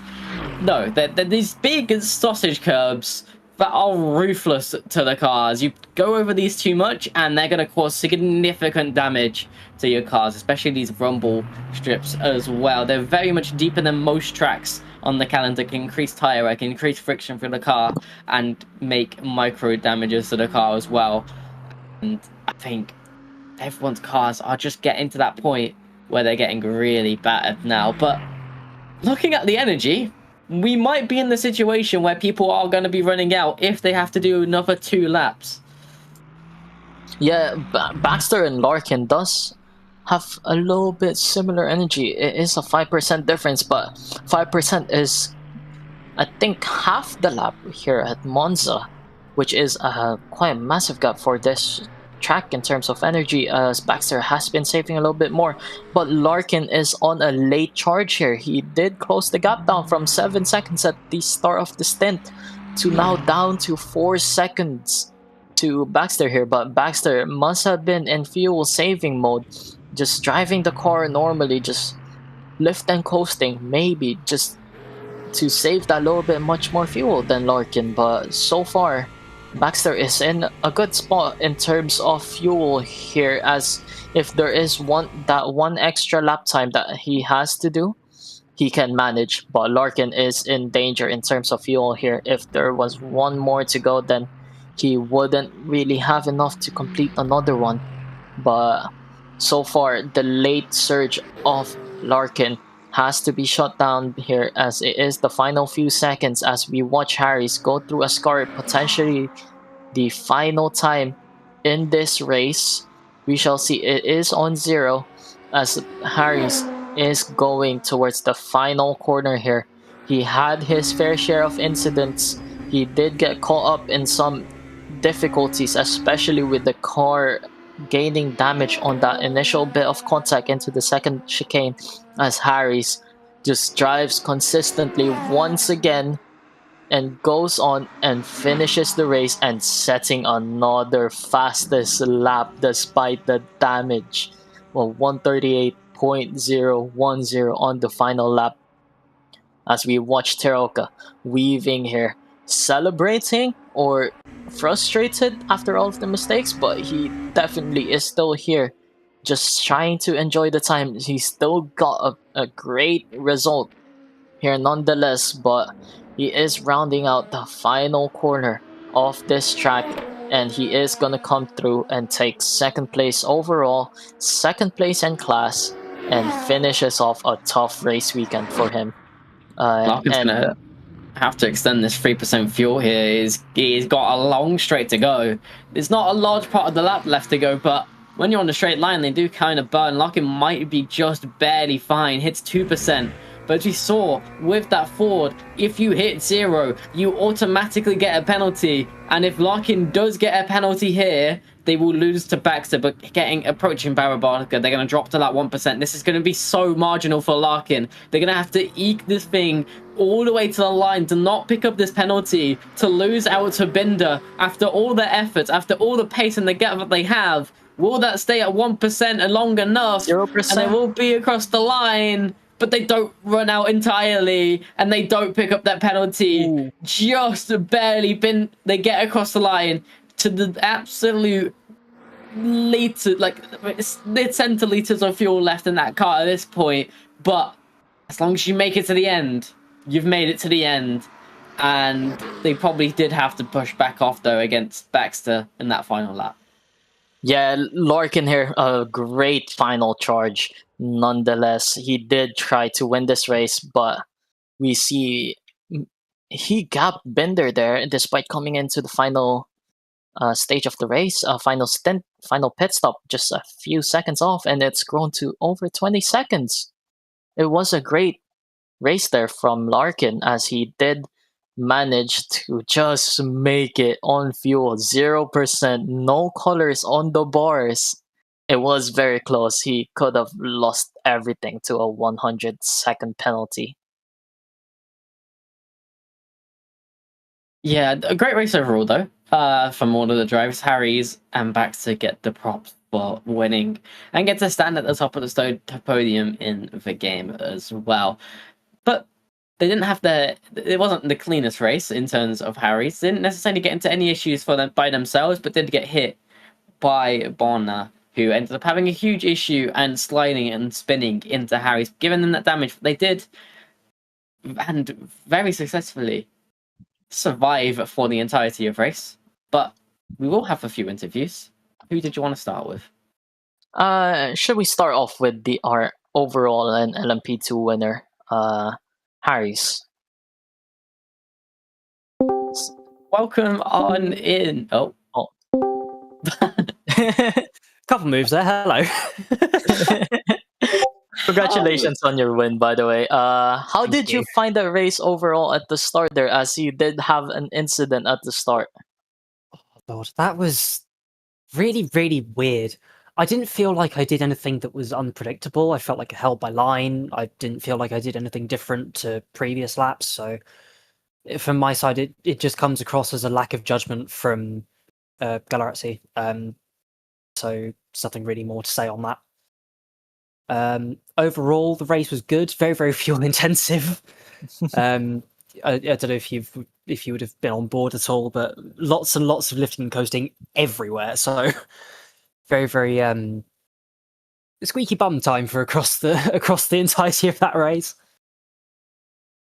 Yeah, looks like fuel saving was the name of the game for this track here, as we almost saw Larkin in the GT3 class lose his second place because of fuel. But good job, by the way, on despite having damage. Like, what was the damage like that you have? Would you say did it affect your pace too much, or were just able to still keep the car stable enough and get lap times out of the car? It was an odd one to deal with because when I was recovering onto the track, I could feel that it wasn't necessarily like horrendous, but it wasn't great either. But I knew that based on the championship and how much the points for the higher placings are, I can't just stop. Otherwise, I'm just going to lose out too much to Enzo. So that was also going through my head. When I was continuing through the first couple of corners, I could feel it wasn't horrendous. So yeah, it was dealable. It wasn't great, but not necessarily bad either.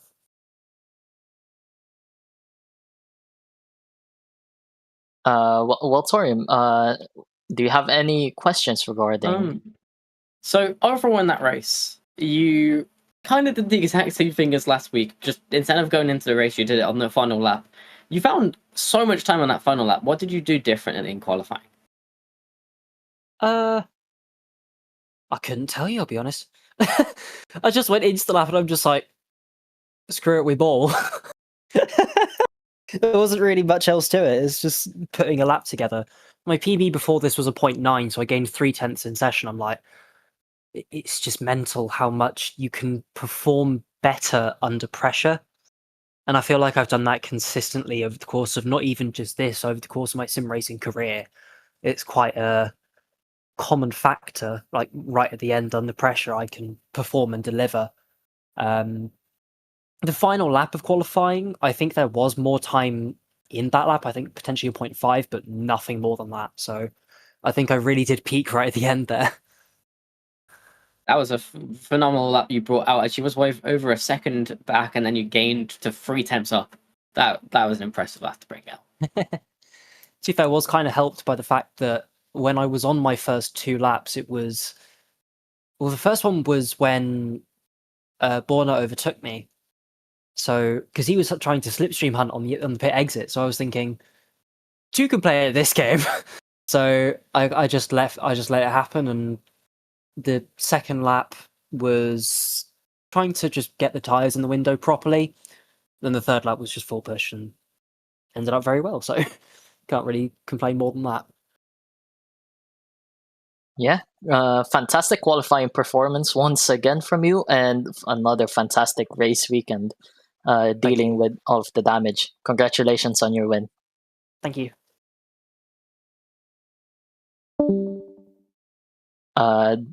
Should we bring in our GT3 winner, Baxter, in?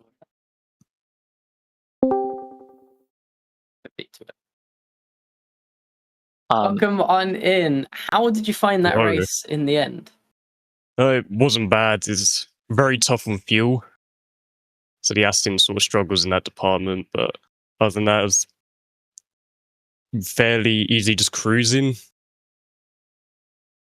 I was kind of expecting to sit around midfield towards the back because I injured my shoulder yesterday. So I was driving mostly with one arm here. So I was quite surprised at the result I got in the end.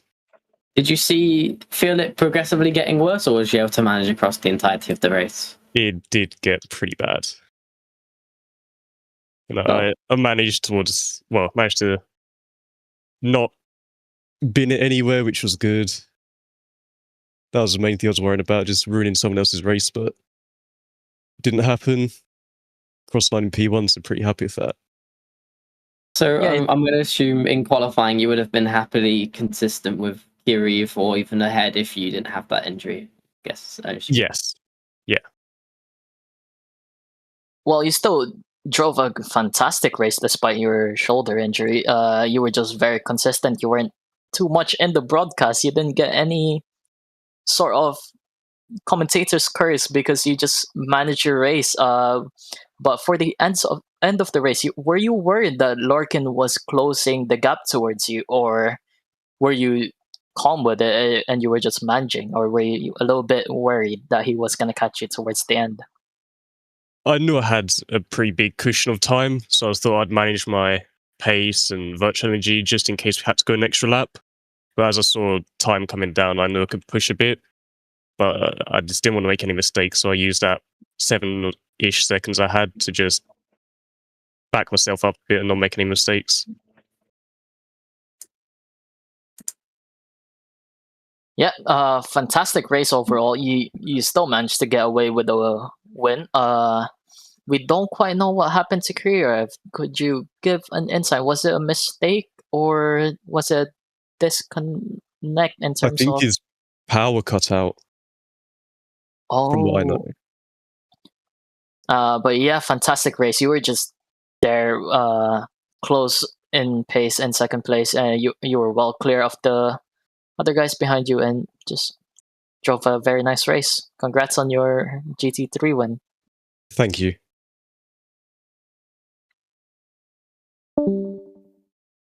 Shall we bring in another driver? Welcome on in, Larkin. How'd you find that race overall? Oh, yeah, it was a bit of fun, wasn't it? Like, I did have a bit of a, I was quite worried those past, 5 laps when I realised I had not saved anywhere near enough for, to get over the line, but no, yeah, it was good. I had a really, really fun battle with Binder, a couple of laps before the pit. That was quality. But yeah, I mean, for a first race, I feel like it went pretty well, so no complaints. Yeah, obviously with that fuel saving, you managed to somehow squeak across the line with pretty much exactly the right amount of fuel. Just how difficult was that last lap? it hadn't fully dawned on me just how little I was going to have at the line. Because I kept looking at my fuel page and it was like bang on, 3 laps left, 2 laps left, 1 lap left. And I kind of glanced over the line at my number and I was like missing 0.1. So just lifted like 20, 30 meters everywhere earlier on the last lap just to make sure I got it over. And thankfully it was 0.2 on the line. So couldn't really have done it much better. Were you focused on trying to close the gap to the race win there, or were you just at your own pace? I thought it might have been on because I realized everyone else was saving like way too much. But I'd lost too much early on. I think I kind of did it the wrong way. The best way to do it was to do 2 extra laps in the middle stint instead of the start, because you start with like the fuel that you use to get to the line is actually quite a significant amount. So you have to save like 2-3% different.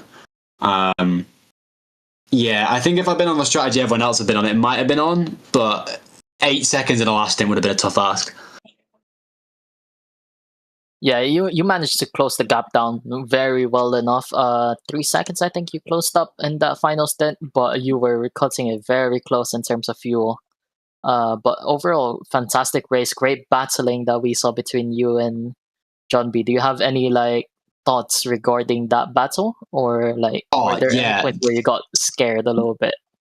No, that was great. It's been a while since I've had like a kind of where you're both trying to fuel safe, but you're both trying to defend and overtake at the same time, and it adds another level to it in a way. Because we're all lifting 50 meters early and still trying to outbrake each other and stuff. It was, and he got me back in quite a few places I wasn't expecting him to. But yeah, no, that was a really good, fun little battle to look to.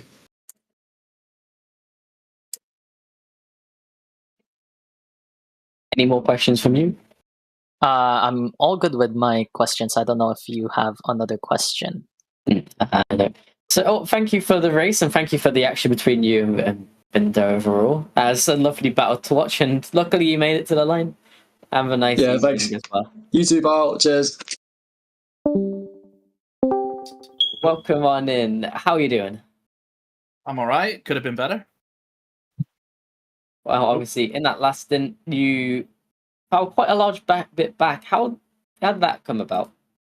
That would be 1, the car running out of gas, so I had to restart it, and 2, I think Baxter and Larkin did not change tires. I was the only one that did on the 3rd stint, or the 3rd stop. So that kind of shot me in the foot. Were you having any sort of tire troubles, do you think? I decided against the triple stint, mainly because I didn't trust myself. So I don't know how the other 2 managed to stay ahead on basically falling a bit rubber. In terms of running out of fuel for the final stint, just before that final stint, how far did you had to roll the car, or did you just make it into the pit lane? Oh no, I was able to coast fine, but I think as soon as I was let go by the pit, I just had my foot down on the gas and nothing would happen. So I had to turn the ignition on and off and then start the car again to get it to run. So I think overall I lost about 3-4 seconds. But overall, great battle between you and Larkin there at the end of the final stint. Were you hoping to catch up to Baxter and Kurev at the start of the race? Because you had fallen quite a little bit of a gap at the start because you had to defend a little bit on the race start, but you did manage to keep up during the first stint. Were you hoping that through strategy you'd be able to just close that gap a little bit more? I thought with the fresh rubbers at the end of my final stop, I thought I was able to catch up, but that wasn't really the case, I would say. I think with Kareev and Baxter, I know them off pace. They were just going to run away with it. So the battle I immediately knew from the start was going to be with Larkin. But overall, I don't think there was much I could have changed. Maybe triple stint and gamble. Who knows? But yeah. I mean, I'm happy with the result at the end of the day. And I'm sorry for Nikita's power dying mid-race. Yeah, that That was should a have been very his win. unfortunate moment. He Yeah. was very dominant during the race, but that's just part of the luck when it comes to sim racing, it seems. That's the case, yeah. But we move on to the next one. Yeah, congrats on your result for this one. Definitely drove a fantastic race as we saw you battle for that final podium spot before Kirov disconnected. And yeah, congrats. Have a great night. Good, thank you. You too, guys.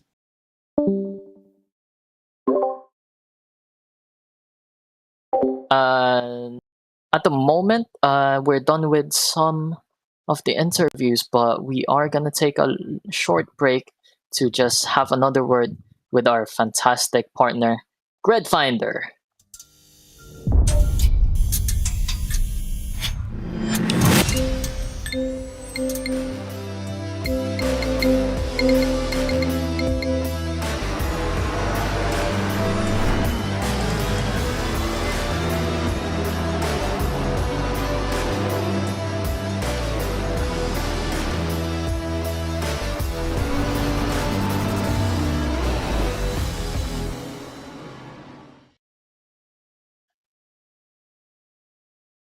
Yeah, that's the end of the stream, really. Fantastic word from our sponsors once again. If you do want to race in our series of LMU, just hop on onto Gridfinder and search up BUSR, and we should pop up right about. And hopefully, you can join us with this fantastic battling. And meet the producer here has done a fantastic job producing at the moment as he goes around.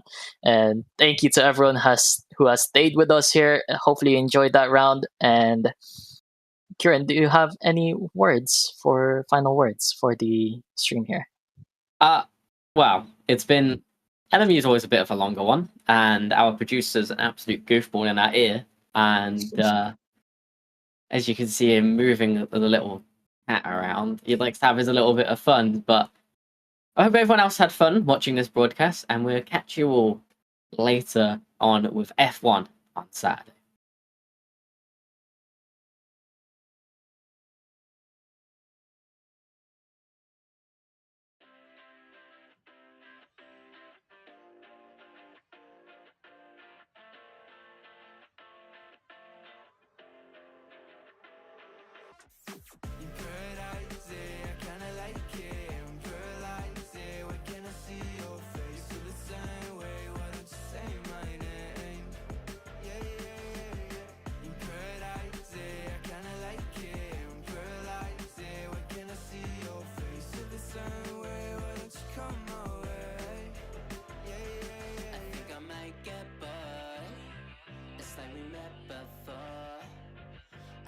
Get ignored, I don't exist. I'm sick. It's alright, I'm fine, I'm just passing the time.